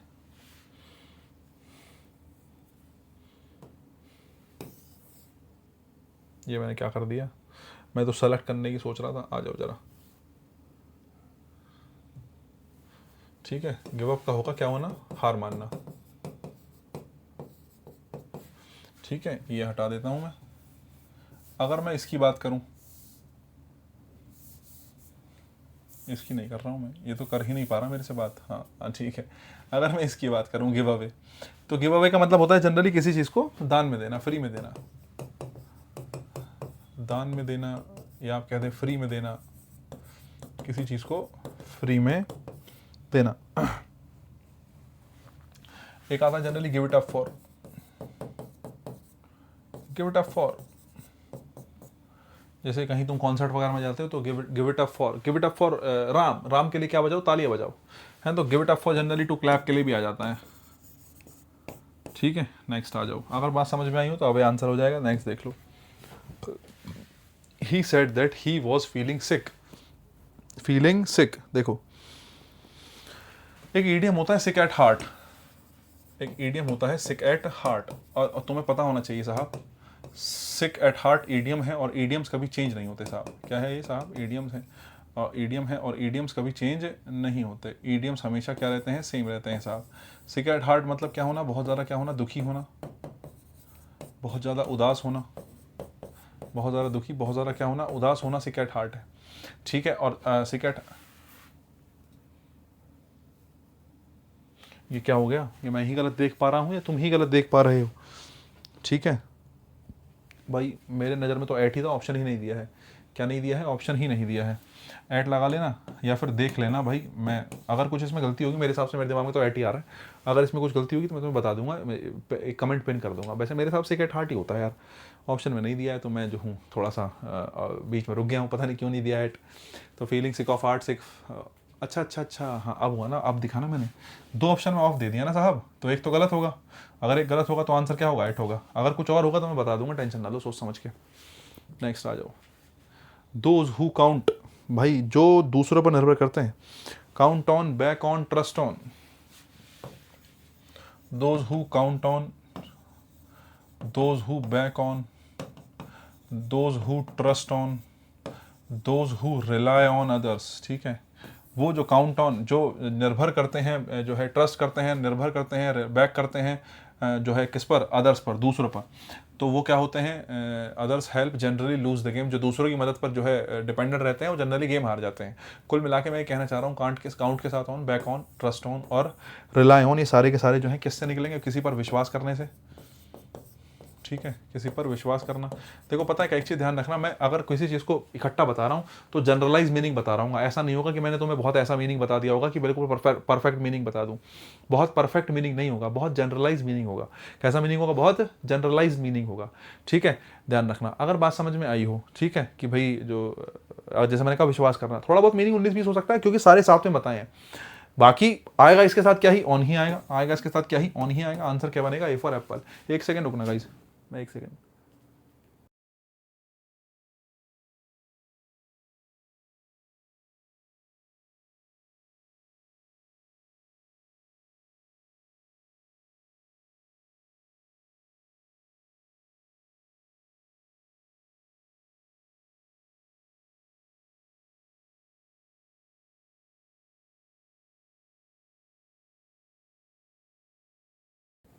हाँ मुझे लगता है आवाज़ आ रही होगी आपकी, मेरी आपको। ठीक है, ये हो गया, कुल मिला के आंसर बन जाएगा। नेक्स्ट देखो, the lion sprang, the lion sprang. भाई स्प्रैंग के साथ, स्प्रैंग मतलब झपट्टा मारने से होता है ना, स्प्रिंग होता है वैसे तो ये। Spring upon someone.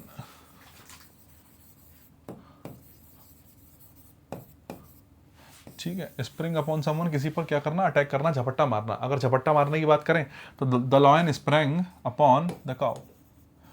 Sprang upon someone, spring की सेकंड फॉर्म स्प्रैंग बनेगी साहब, ये सेकंड फॉर्म है, ये वर्ब की फर्स्ट फॉर्म है।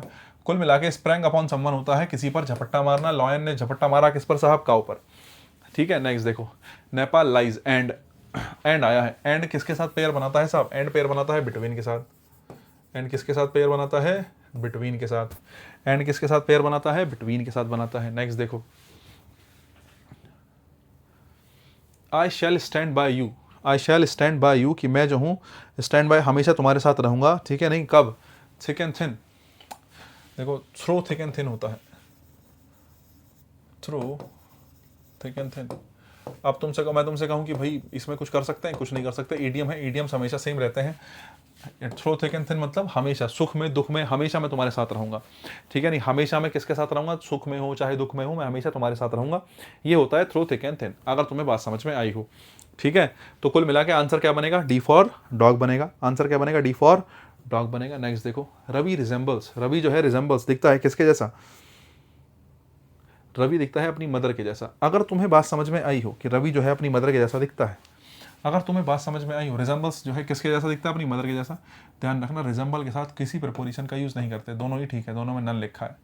विद गलत है, टू गलत है। ठीक है, रिजेंबल्स होता है किसी के जैसा दिखना, पेपर में बहुत पूछा जाता है ये रिजेंबल्स।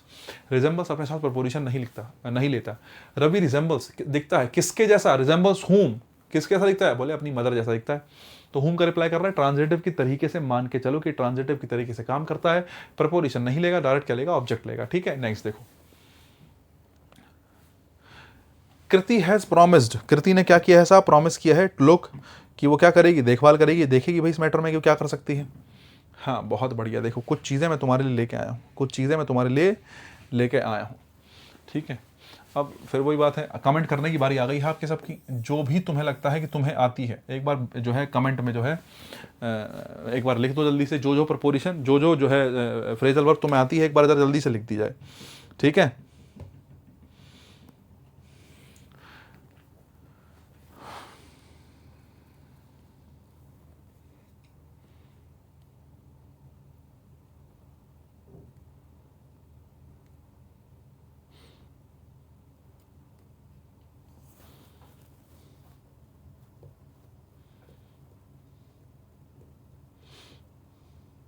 यही हूँ मैं, कभी तुम सोचो बहुत ज़्यादा दूर चला गया हूँ। एक सेकंड, एक टेक्स्ट है उसका रिप्लाई करना है, जरूरी है, जरा घर से है। ठीक है, एक मिनट देना।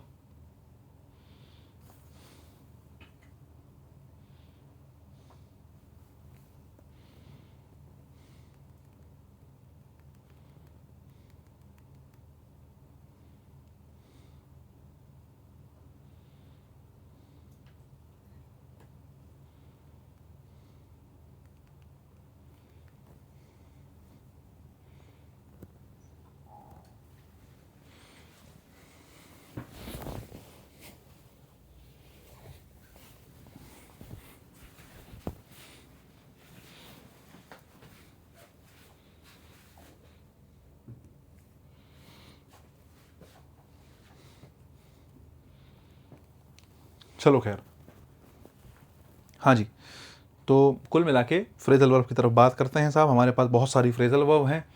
ठीक है,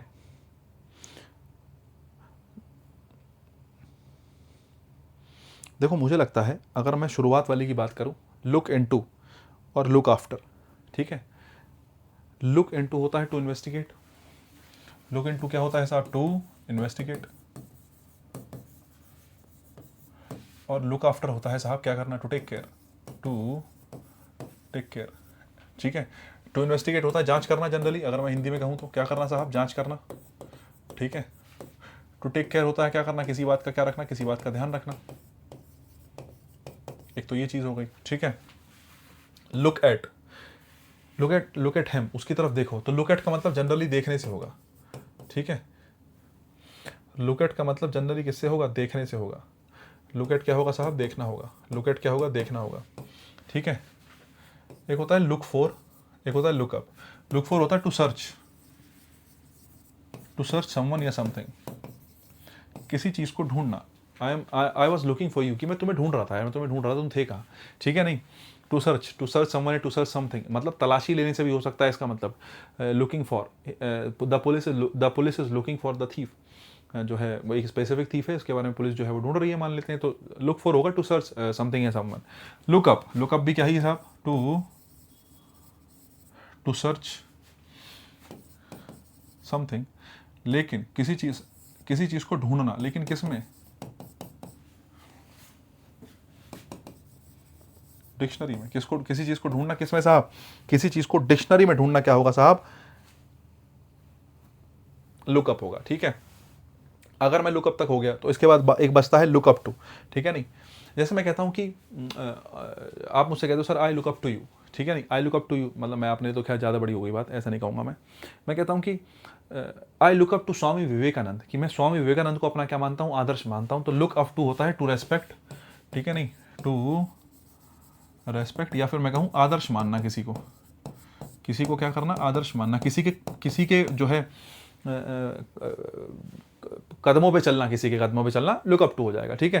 I am looking forward to मतलब तुम जो है किसी चीज़ का बहुत ईगरली वेट कर रहे हो।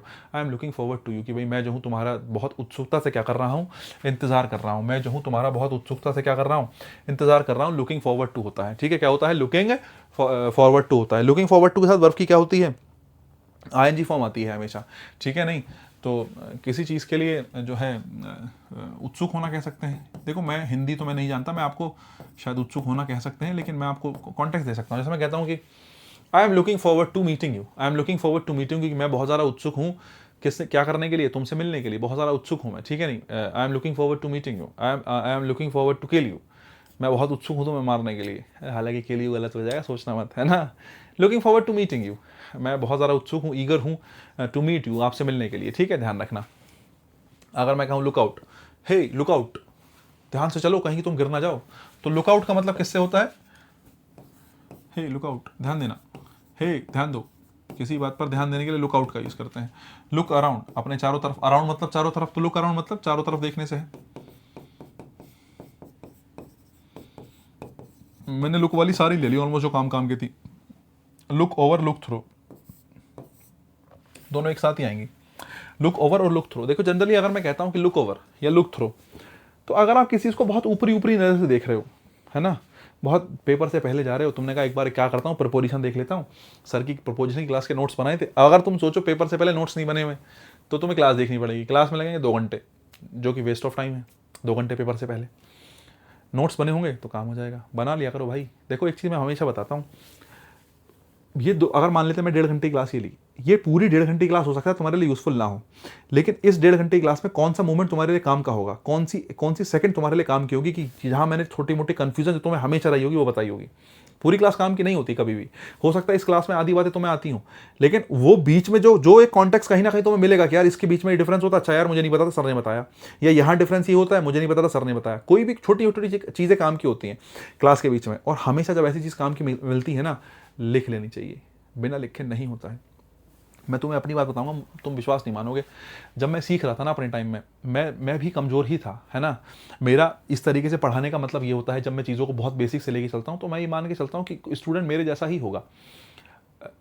अंग्रेजी मीडियम का बच्चा कोई होता है, इंग्लिश मीडियम का बच्चा होता है, उसकी इंग्लिश अच्छी होती है, वो फ्लुएंसी से पकड़ लेता है। हम जो है देसी स्कूल के पढ़े हुए था, सरस्वती शिशु मंदिर, अंग्रेजी का तो भाई साहब ई नहीं है वहाँ पे, बहुत मतलब इंग्लिश बहुत ज़्यादा अच्छी नहीं होती। सरस्वती शिशु मंदिर की स्कूल्स अच्छे होते हैं, ऐसा नहीं है, डिसिप्लिन बड़ा अच्छा सिखाते हैं, इंग्लिश थोड़ी सी जो है 19 रह जाती है, तो नहीं आती थी। तो हमने फिर, मैं इसलिए जो है इस चीज़ को इस तरीके से लेके चलता हूँ कि तुम भी, मैं तुम्हारे साथ इसलिए रिलेट कर पाता हूँ कि यार कि मैं भी कभी एक ज़माने में तुम्हारे जैसा था। तो मैं, तुम विश्वास नहीं मानोगे अगर मैं कोई चीज़ लॉजिकल पढ़ता था, मुझे लगता था कि यार ये लॉजिकल, मैं तुम्हें आज लॉजिक किसी चीज़ का दे पाता हूँ या इतनी समझ मुझे आई है, तो मुझे कुछ भी नहीं आता था, तो मैं लिखता था, एक सेंटेंस में लिख लिया, उस चीज़ के पीछे क्या रीज़न हो सकता है। अगर मुझे रीज़न समझ में आ गया किसी वजह से, किसी ने समझाया, किसी से पूछा, किसी ने बताया, किसी टीचर से पढ़ा, मुझे अगर रीज़न समझ में आ गया, देन मैं उसको लिख लेता थ्योरी में, इस वजह से ऐसा हुआ है, ऐसा होने की वजह से ऐसा हुआ है। तो एक पेपर लिख लिया मैंने, एक सेंटेंस का। एक टाइम ऐसा हुआ कि भाई वो पेपर किसी काम का नहीं रहा, क्योंकि मेरी अंडरस्टैंडिंग इतनी बेहतर हो गई कि मैं उसको आंखों से देख के बता सकता हूँ उसमें क्या लिखा है। तो लिखना बहुत जरूरी है, मॉरल ऑफ स्टोरी है कि लिखना बहुत जरूरी है, ठीक है। हाँ, कुल मिला के बात कर रहा था मैं लुक ओवर की और किसकी, लुक थ्रो की। लुक ओवर की और किसकी, लुक थ्रो की। तो लुक ओवर, मैं आपसे कहता, किसी बात को तुम पेपर से पहले देख रहे हो तो सरसरी नजर से देख रहे हो, ऊपर ऊपर से तुमने देखा, लुक ओवर है। लुक थ्रो, ध्यान से देखना, ठीक है नहीं। तो लुक ओवर हो जाएगा साहब सरसरी नजर से देखना, ऊपर ऊपर से देखना, ठीक है नहीं। आप कहेंगे सरसरी नजर से देखना, ठीक है, बहुत ज़्यादा सरसरी नज़र से देख रहे हो, तो ये हमारा लुक ओवर हो जाएगा, ठीक है नहीं। मैं आपसे कहूँ लुक थ्रो, ध्यान से देखना, समझ रहे हो, ध्यान से देखना, ये हमारा लुक थ्रो हो जाएगा। बात समझ में, कुछ फ्रेजल वर्ब से तुम्हारे काम आ सकती हैं। कुल मिला के आंसर बात करें, Kriti has promise to look matter, Kriti ने प्रॉमिस किया है टू लुक इनटू, कि वो इस मैटर में क्या करेगी, इन्वेस्टिगेट करेगी, ठीक है नहीं। लुक इनटू द मैटर, वो इस मैटर में देखेगी, कुछ इस मैटर में जांच पड़ताल वो करेगी, ठीक है। अगर बात समझ में आ गई हो तो जरा नेक्स्ट आ जाते हैं, ठीक है। नेक्स्ट देखो, अगर मैं किसी पेज की बात करूं, किसी बुक की बात करूं, ठीक है नहीं, ओपन योर बुक, अपनी किताब खोलो, कौन से पेज पे, जैसे टीचर आता है, छोटे बच्चों में स्कूल्स में होता है, तो इस टीचर आता है स्कूल में आके, हमारे यहाँ भी ऐसा होता था, तुम्हारे यहाँ भी होता होगा, तुम पढ़ के आए हो, पढ़ा के आए हो, टीचर बोलता था भाई पेज नंबर इस पे जो है बुक खोल लो, किताब खोल लो। हमारे यहाँ तो हिंदी में बोलता, तो हमें पता नहीं था। इंग्लिश मीडियम में कई बार क्या कहते हैं, अंग्रेजी माध्यम जो होता है उसमें बोलते हैं कि ओपन योर बुक, अपनी किताब खोलो, कौन से पेज नंबर, पेज नंबर 10 पे, तो एट पेज नंबर 10। तो ये जो एट है, ये पर पेज नंबर को दिखाने के लिए आता है। मैं तुमसे कहूं कि अगर कभी भी फिक्स्ड पेज नंबर दिखाना है, कभी भी फिक्स्ड पेज नंबर दिखाना है, कोई फिक्स पेज नंबर 10, 12, 15, कोई भी फिक्स नंबर उसकी बात चल रही है, किसका यूज करोगे, एट का। Open your book at page 10, open your book at page 10, कि पेज 10 पे जो है इस जो है बुक को ओपन कर लो।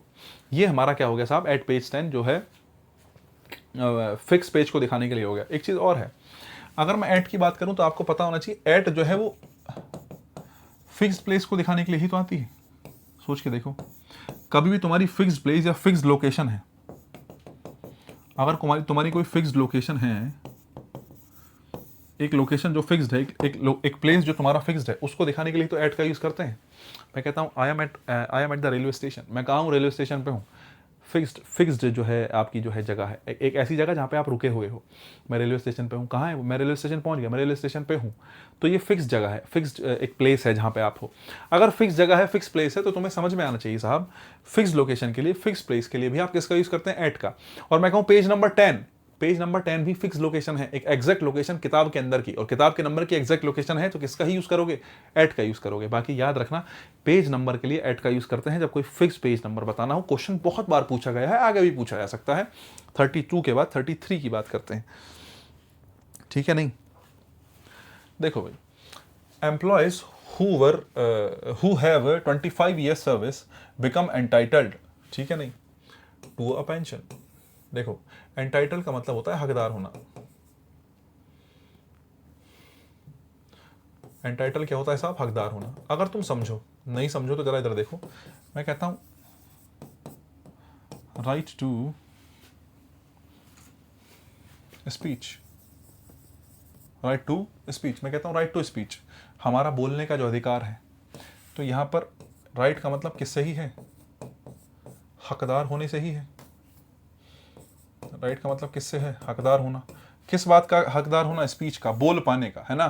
किस काम का, स्पीच का, मतलब किसका हकदार, किस बात का होना, बोल पाने का, बोलने का अधिकार, हकदार होना। मैं बोलने का हकदार हूं, मेरी मर्जी है, मैं जो चाहूं बोलूं, किसी को नुकसान पहुंचाए बिना। तो right to speech, right to freedom, वही है। तो राइट का मतलब भी किससे ही यहाँ पे, तुम्हारे किसी चीज़ के हकदार होने से, तुम्हारे किसी चीज़ के जो है तुम्हारा किसी चीज़ पर अधिकार होने से। तो राइट के साथ भी किसका यूज़ करते हैं, टू का, राइट टू फ्रीडम। ऐसे ही एंटाइटल टू, हकदार होना, किसका हकदार हो तुम, पेंशन के हकदार हो, तो एंटाइटल के साथ टू, राइट के साथ टू। अगर बात समझ में आई है तो आंसर बनेगा सी फॉर कैट। नेक्स्ट देखो, poor old mister Shukla he has suffer, he has suffer. अगर मैं बात करूँ सफ़र की तो 3 सेंटेंस मेरे पास हैं, ज़्यादा टाइम लूँगा नहीं, लेकिन हाँ तुम्हें जो है एक चीज़ दे के ज़रूर जाऊँगा साहब, एक बार आपको ये पता होनी चाहिए। देखना जरा 3 sentences. He is suffering fever, he is suffering a huge loss, he suffered wrong decision. बताओ साहब क्या कहोगे आप, सोच के देखो, थोड़ा सा दिमाग लगाओ।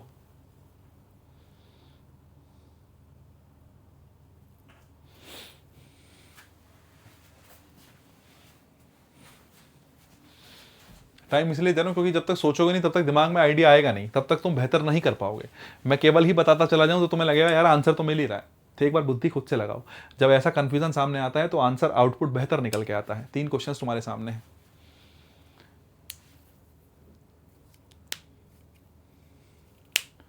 He is suffering, I am suffering from fever, ये तो सबको पता हो। बचपन में जब हम एप्लीकेशन लिखते थे, एक एप्लीकेशन लिखने के लिए आती थी छोटी क्लासेस में, तो I am suffering from fever, मुझे बुखार है साहब, तो सफरिंग फ्रॉम फीवर। तो एक तो यहाँ फ्रॉम आ गया साहब, सफरिंग फ्रॉम। अब बोली वही वाली बात कि सफरिंग के साथ या सफ़र के साथ फ्रॉम का यूज़ करते हैं, लेकिन किस सिचुएशन में, अगर किसी बीमारी की बात हो, किसी बीमारी से सफ़र करना, किसी बीमारी सफ़र करना मतलब किसी बीमारी से ग्रस्त, किसी बीमारी से सफ़र कर रहे हो, किसी बीमारी से ग्रस्त हो, क्या प्रपोजिशन आएगी साहब, फ्रॉम आएगी, suffering from. I am suffering from fever. Next, he suffered a huge loss in business, उसने बिजनेस में क्या जो है सफ़र किया, अ ह्यूज लॉस, बहुत ज़्यादा बड़ा उसने नुकसान बिजनेस में उठाया। तो यहाँ पर सफर्ड का मतलब किससे है, सहने से है, सहन करना, सहना या सहन करना, सोच के बताओ।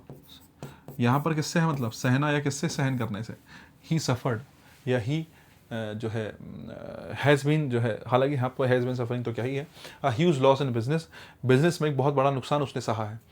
देखो अगर इसका मतलब किसी चीज़ को सहना है, किसी चीज़ को बियर करना है, किसी चीज़ को जो है सहन करना है, अगर सफ़र का मतलब, तो उस सिचुएशन में ट्रांजिटिव वर्ब की तरह काम करता है। ही सफर्ड, उसने सहा है। मैं पूछूं उसने क्या सहा है, ही suffered what, a huge loss. He suffered what, a huge loss. ये व्हाट का रिप्लाई कर रही है। अगर ये व्हाट का रिप्लाई कर रही है तो सफर्ड यहाँ पे ट्रांजिटिव वर्ब है गाइस। अगर यहाँ ट्रांजिटिव वर्ब है तो बीच में जो है बीच में जो है किसी भी प्रपोजिशन की कोई आवश्यकता नहीं है, बीच में किसी भी प्रपोजिशन की कोई आवश्यकता नहीं है। क्यों नहीं है साहब, सफर ट्रांजिटिव वर्ब है, अपना सीधा ऑब्जेक्ट पकड़ेगी। इस ट्रांजिटिव वर्ब का ऑब्जेक्ट कौन होगा, इस ट्रांजिटिव वर्ब का ऑब्जेक्ट होगा a huge loss in the business. A huge loss तो होगा ही होगा, ठीक है। तो ही suffered what, a huge loss, उसने क्या सहा, एक बहुत बड़ा नुकसान। व्हाट का रिप्लाई ट्रांजिटिव वर्ब, प्रपोजिशन की जरूरत नहीं है। बीमारी की बात कर रहे हो तो सफरिंग, सफरिंग व्हाट, क्या सफर कर रहा है, फीवर सफर कर रहा है, फीवर से सफर कर रही है वो, तो सफरिंग फ्रॉम फीवर, एक बात। दूसरी बात ये होगी, तीसरी बात, ही सफर्ड रॉन्ग डिसीजंस। मैं तुमसे पूछूं, ही सफर, वो सफर करता है, वो सहता है, क्या सहता है, वो रॉन्ग डिसीजंस को सहता है, ये रॉन्ग डिसीजंस की वजह से। बताओ, ही सफर्ड वो सहता है, रॉन्ग डिसीजन है, रॉन्ग डिसीजन की वजह से, रॉन्ग डिसीजन की वजह से। ही सफर्ड, वाई ही सफर्ड, जरा देखना वाई का रिप्लाई मिल रहा है। मैं तुमसे पूछूं वाई का रिप्लाई मिल रहा है, ही सफर्ड रॉन्ग डिसीजन। मैं पूछूं ही सफर्ड, वो क्यों सफर कर रहा है, वो क्यों परेशान है, why, because of wrong decisions, गलत डिसीजंस की वजह से। अगर सफ़र के साथ आपका कुछ लिखा है और वो किसका रिप्लाई कर रहा है, वाई का रिप्लाई कर रहा है, तो ध्यान रखना फोर का प्रयोग करेंगे। किसका यूज़ करेंगे, फोर का। किसका यूज़ करेंगे, फोर का। 3 बातें पता होनी चाहिए, फ्रॉम, नो प्रपोजिशन और फोर। फ्रॉम, नो प्रपोजिशन और फोर। अगर वाई का रिप्लाई मिलता है तो सफ़र के साथ किसका यूज़ करेंगे, फोर का। ध्यान ही रखना पड़ेगा, बहुत ज़्यादा लॉजिक नहीं घुसा सकते। घुसाओगे भी तो वैसे तुम्हारी मर्जी है, तुम्हारी अपनी मर्जी है, लेकिन मुझे लगता है 3 एग्जाम्पल जब डिफरेंट हो जाए तो बहुत ज़्यादा लॉजिक काम नहीं करेगा। यू हैव टू रिमेंबर, तुम्हें ध्यान ही रखना पड़ेगा, there is no other option. अगर बात समझ में आई हो तो वापस आ जाओ, ठीक है। र्यूमेटिज्म की बात करूं तो गठिया की बात कर रहे हो ना, गठिया रोग, उसके जो मिस्टर शुक्ला हैं उनको गठिया रोग है, पैर में उनको दर्द रहता है। और अगर गठिया रोग है, बीमारी की बात कर रहे हो, ठीक है, अगर बीमारी की बात कर रहे हो तो बीमारी के लिए किसका यूज़ करोगे, सफर्ड फ्रॉम, किसका यूज़ करोगे साहब? फ्रॉम का। आ जाओ ज़रा, ठीक है। 4 तो इसमें ऑप्शन भी नहीं दिया, वैसे मैंने पढ़ा तो तुम्हें दिया। नेक्स्ट आ जाओ साहब, ये आ जाओ 35 पे, ठीक है। The frustrated lover jumped the river. Frustrated lover jump the river. जो फ्रस्ट्रेटेड लवर है वो कूद गया। कहाँ कूद गया साहब? रिवर में। फिर वही बात, पहला सेंटेंस बताया था, पहला क्लास का पहला सेंटेंस बताया था, इनवर्ड मूवमेंट। कहीं आप बाहर से किसी जो है एक स्टेट से किसी दूसरी स्टेट में कूद जा रहे हैं, एक स्टेट से किसी दूसरी स्टेट में चले जा रहे हैं, इस घटना को क्या कहते हैं? इनवर्ड मूवमेंट कहते हैं। क्या कहते हैं? Inward movement. बाहर से अंदर की तरफ आप कहीं गए हैं, ठीक है, इनवर्ड मूवमेंट। तो the frustrated lover jumped into the river. तो आप यहाँ किसका जो है यूज़ करेंगे? इनटू का यूज़ करेंगे। आंसर हो जाएगा इनटू। लेकिन समझने के लिए भी बहुत बहुत कुछ है। समझने के लिए क्या है? बहुत कुछ है। मैं आपसे कहूँ कि द फ्रॉग जम्प्ड इन या इनटू,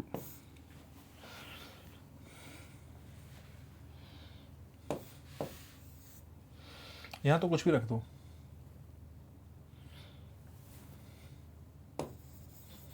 ठीक है।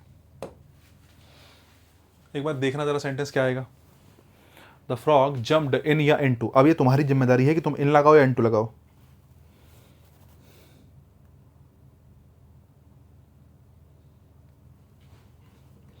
जल्दी बताया जाए सोच समझ के, इन या इनटू।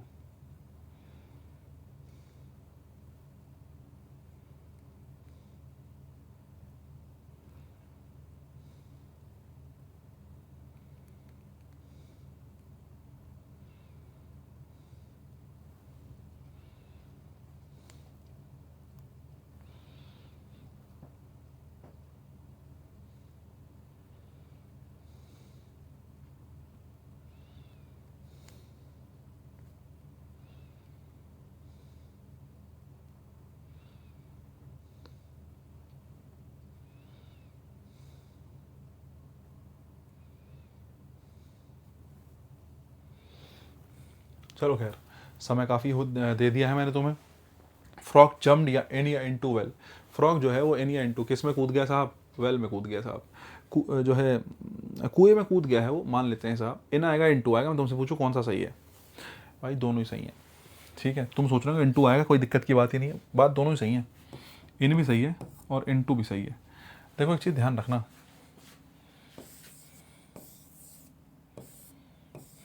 जैसे मान लेते हैं ये साहब, ऊपर जो ईंटियाँ लगी होती है ना बहुत सारी, ये यहाँ है, ठीक है, और ये इसकी पतली पतली मोटी मोटी दीवारें हैं। वेल की बात कर रहा हूँ, कुएं की बात कर रहा हूँ, ठीक है। तुमने देखा कुएं की दीवारें स्ट्रेट बहुत मुश्किल से होती है, कहीं ना कहीं वो ऐसा निकला होता है कुछ ना कुछ, ठीक है। और उसमें मेंढक भी रहते हैं, यहाँ पानी भरा हुआ है, ठीक है। एक फ्रॉग था बाहर बैठा हुआ, बाहर से अंदर कूदा,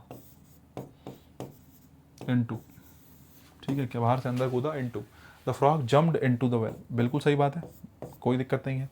लेकिन ऐसा भी तो हो सकता है फ्रॉग अंदर ही हो पहले से, बाहर से अंदर गया तो इनटू है। ये भी तो हो सकता है कि फ्रॉग अंदर ही बैठा था पानी में, यहीं था पानी में, वो यहाँ से कूदा दूसरी तरफ कूद गया, या यहाँ इस ईंट पे बैठा था कहीं, यहाँ से फिर इधर आ गया पानी में एक ईंट रखी हुई थी, उसी से कूद के वो नीचे आ गया, कहीं और कूद गया। तो ऐसा कुछ कॉन्टेक्स्ट हो सकता है, ऐसा कुछ अंदर ही कूदा है तो इन द वेल है, बाहर कूदा है तो क्या है? बाहर से अंदर कूदा है तो इनटू द वेल है। तो मैं आपसे कहूँ इन भी सही है, इनटू भी सही है, दोनों सही है, लेकिन कॉन्टेक्स्ट अलग अलग है। अब मैं तुमसे पूछूं पेपर में क्या लगाओगे? पेपर में ये वाला कॉन्टेक्स्ट बहुत मुश्किल से देगा, इन वाला कॉन्टेक्स्ट मुश्किल से देगा। सही कॉन्टेक्स्ट क्या है? इनटू है। क्या है सही कॉन्टेक्स्ट? इनटू है, इसलिए इनटू ज़्यादा सही है। सही इन भी है, इनटू ज़्यादा बेहतर है, बस ये बात है। एक बात बाकी, एक होता है जंप,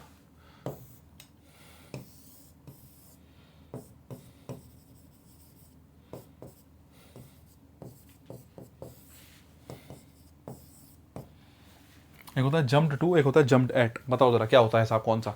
एक जम्प्ड टू होता है, एक जम्प्ड एट होता है। देखो अगर तुम्हें ना पता हो, जम्प्ड एट होता है टू एक्सेप्ट रैपिडली, किसी बात को बहुत ज़्यादा रैपिडली तेज़ी से क्या करना? एक्सेप्ट करना। जंप एट हो जाएगा। मैं तुमसे पूछूं जंप टू क्या होगा साहब? जंप टू होगा जल्दबाजी करना, कह सकते हो आप, किसी काम को लेके क्या करना?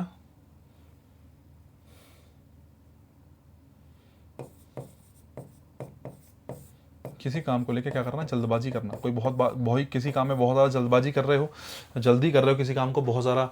जैसे मैं कहता हूँ कि तुमने बिना सोचे समझे तुमने किसी चीज़ को कर दिया, ठीक है नहीं। जैसे मैं कहता हूँ कि मैं ऐसे कहता हूँ, रुको, ही जम्प्ड द कंक्लूजन, वो कहाँ पहुंच गया, सीधे कंक्लूजन पर पहुंच गया, द ऑफर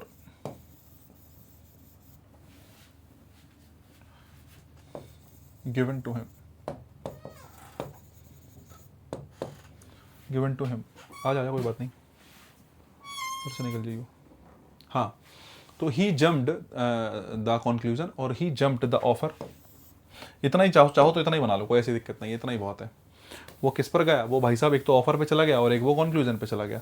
मैं तुमसे कहा कि प्रपोजिशन भर दो साहब, ऑप्शन में दे लो, एट और टू, जम्प्ड एट और जम्प्ड टू। मैं फिर वही बात कह रहा हूँ, एट और टू में मैंने क्या डिफरेंस बताया, मैंने बताया जम्प्ड एट होता है किसी चीज़ को रेडिली एक्सेप्ट करना, एकदम ऑफर तुम्हें कोई मिला, तुमने बहुत तेजी से उस चीज़ को एक्सेप्ट करा, ठीक है। और जम्प्ड टू होता है जल्दबाजी करना किसी चीज़ में।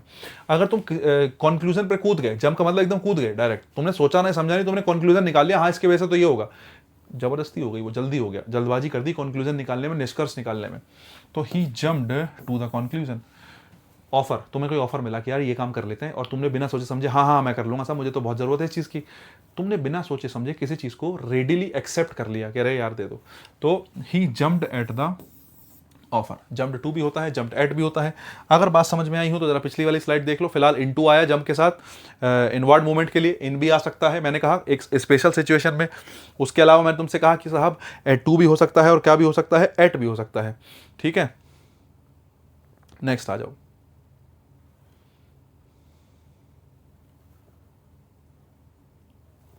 देखा, मैंने क्वेश्चन डाला था, मैं तुमसे कह रहा था कि मैंने क्वेश्चन डाला होगा, ठीक है, मेरे दिमाग में था, लेकिन मैंने ये नहीं सोचा कि क्वेश्चन डाला था, मैंने खुद ही तुम्हें क्वेश्चन दे दिए। मैंने कुछ क्वेश्चन डाले थे बीच में, जब मैंने शीट पढ़ी थी तो मैंने कुछ क्वेश्चन ऐड किए थे, लेकिन मुझे इतना याद रहा नहीं, ठीक है। अब देखो, नदी में कूद गया तो jumped into the river, he jumped the offer. Offer उसने जो है उसने एक्सेप्ट कर लिया, बहुत ज़्यादा जल्दी दिखाई उसने ऑफर में। मैं आपको, यार क्या हो जाता है इसको, मैं आपको ये कह रहा था कि अगर आप ऑफर की बात करते हो, ठीक है, तो ऑफर तुमने कोई चीज़ रेडिली एक्सेप्ट करी है, he jumped at the offer, he jumped at the offer. यहाँ जम्प्ड एट का मतलब किससे है, टू एक्सेप्ट रेडिली, बहुत तेजी से किसी चीज़ को एक्सेप्ट कर रहे हो आप, ठीक है नहीं। और कंक्लूजन पर पहुंच जाना बिना सोचे समझे, तो he jumped to the conclusion, ठीक है नहीं, जल्दी करना किसी काम में, जल्दी करना, यह जम्प्ड टू होता है बिना सोचे समझे।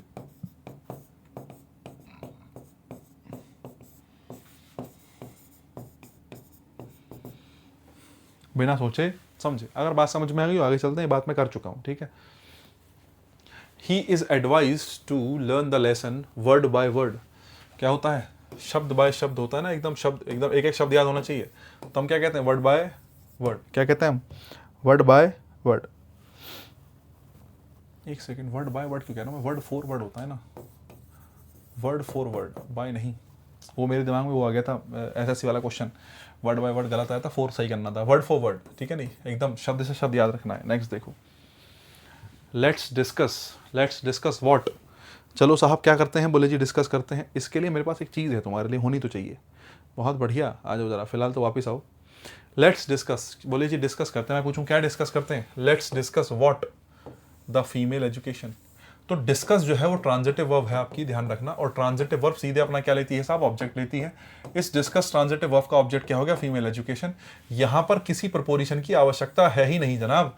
क्यों नहीं जरूरत है, ट्रांजिटिव वर्ब है, और ट्रांजिटिव वर्ब है तो कोई प्रपोजिशन नहीं आएगी, आप कहेंगे नन। ये गलत, ये गलत, ये गलत, क्या गलत, तीनों गलत, ठीक है। अब मैं आपसे कहूं कि साहब बोले समझाने के लिए कुछ है, बिल्कुल है, आ जाओ जरा, कुछ चीजें मैं तुम्हारे ले आया हूं।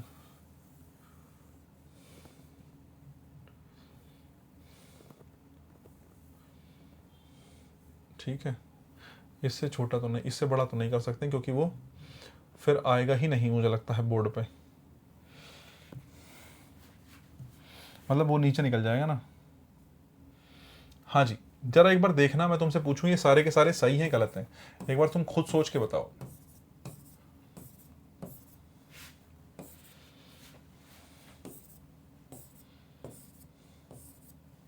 एक बार सोचो ये सारे के सारे सही हैं, अगर ये सही हैं तो ठीक है, या अगर गलत है तो उसके बदले किसका प्रयोग कर सकते हैं। ये कुछ पेयर्स मैंने तुम्हारे सामने लिखे, तुम्हें मजा आएगा सोच के, एक बार जरा बुद्धि लगाओ और मुझे बताओ खुद से सोच के।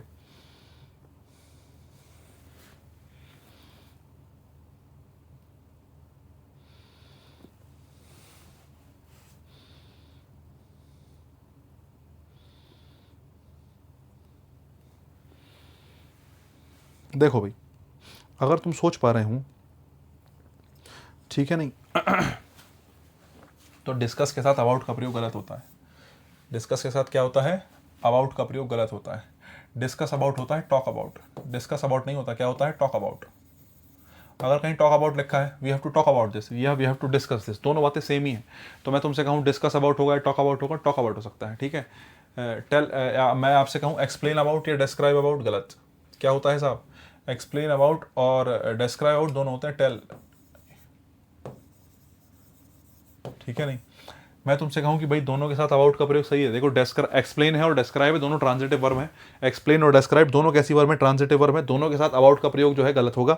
लेकिन अगर मैं आपसे कहूँ कि भाई दोनों के साथ, दोनों के बदले क्या लगा सकता हूँ, तो आप टेल अबाउट लगा सकते हो दोनों के बदले। एंटर इनटू, एंटर के साथ इनटू का प्रयोग नहीं करते जनरली। एंटर के साथ आई एंटर्ड द रूम, मैं कमरे में घुसा, एंटर इनटू आता है किसी घर में चोरी के उद्देश्य से घुसना, एंटर इनटू है, लेकिन इन जनरल एंटर के साथ इनटू का प्रयोग नहीं होता, ठीक है नहीं। और उसके अलावा अगर मैं कहूँ बाकी,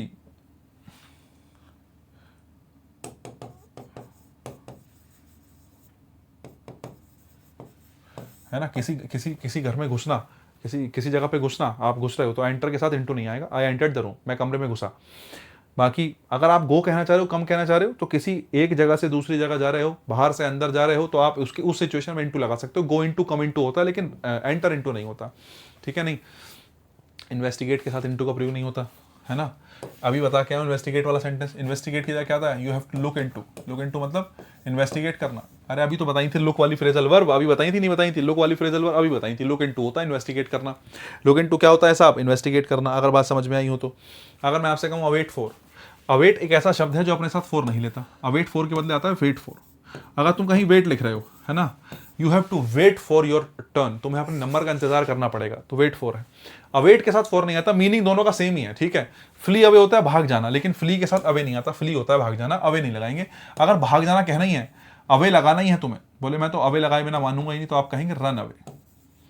क्या कहेंगे आप कहेंगे रन अवे, ठीक है नहीं। डेस्पाइट ऑफ, डेस्पाइट के साथ कभी ऑफ नहीं आता, डेस्पाइट होता है के बावजूद, है ना। लेकिन आप कहेंगे अगर आपको इंस्पाइट कहना है, क्या कहना है आपको, इंस्पाइट कहना है, तो इंस्पाइट के साथ ऑफ का प्रयोग बिल्कुल सही है। इंस्पाइट ऑफ या डेस्पाइट दोनों का मीनिंग के बावजूद होता है, दोनों ठीक है। कंप्राइज के साथ ऑफ नहीं आता, एक्टिव वॉइस में तो नहीं आता, ठीक है। लेकिन हाँ कंसिस्ट के साथ हमेशा ऑफ आता है।